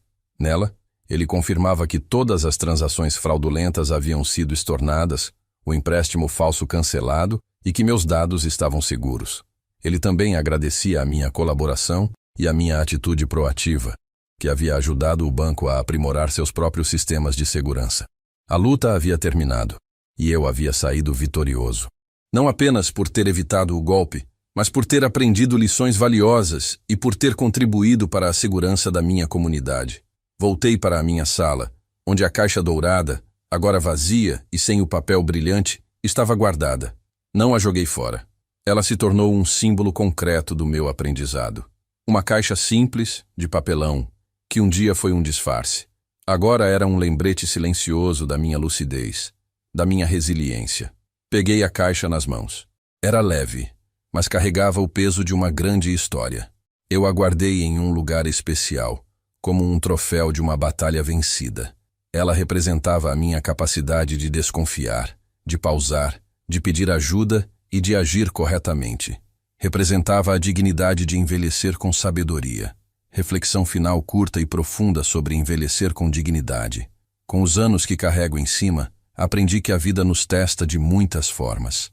Às vezes, as lições vêm embrulhadas em papel dourado, com laços vistosos, mas a verdadeira riqueza não está nos presentes inesperados, e sim na capacidade de ver além das aparências, de proteger o que é nosso e de lutar pela justiça. Envelhecer com dignidade é isso. É manter a mente afiada, o coração aberto para ajudar e a coragem de enfrentar o que vier. É saber que a experiência é o nosso maior tesouro e que compartilhá-la é a melhor forma de deixar um legado. Se esta história lhe tocou o coração, escreva desde que cidade nos escuta. Obrigado por estar aqui.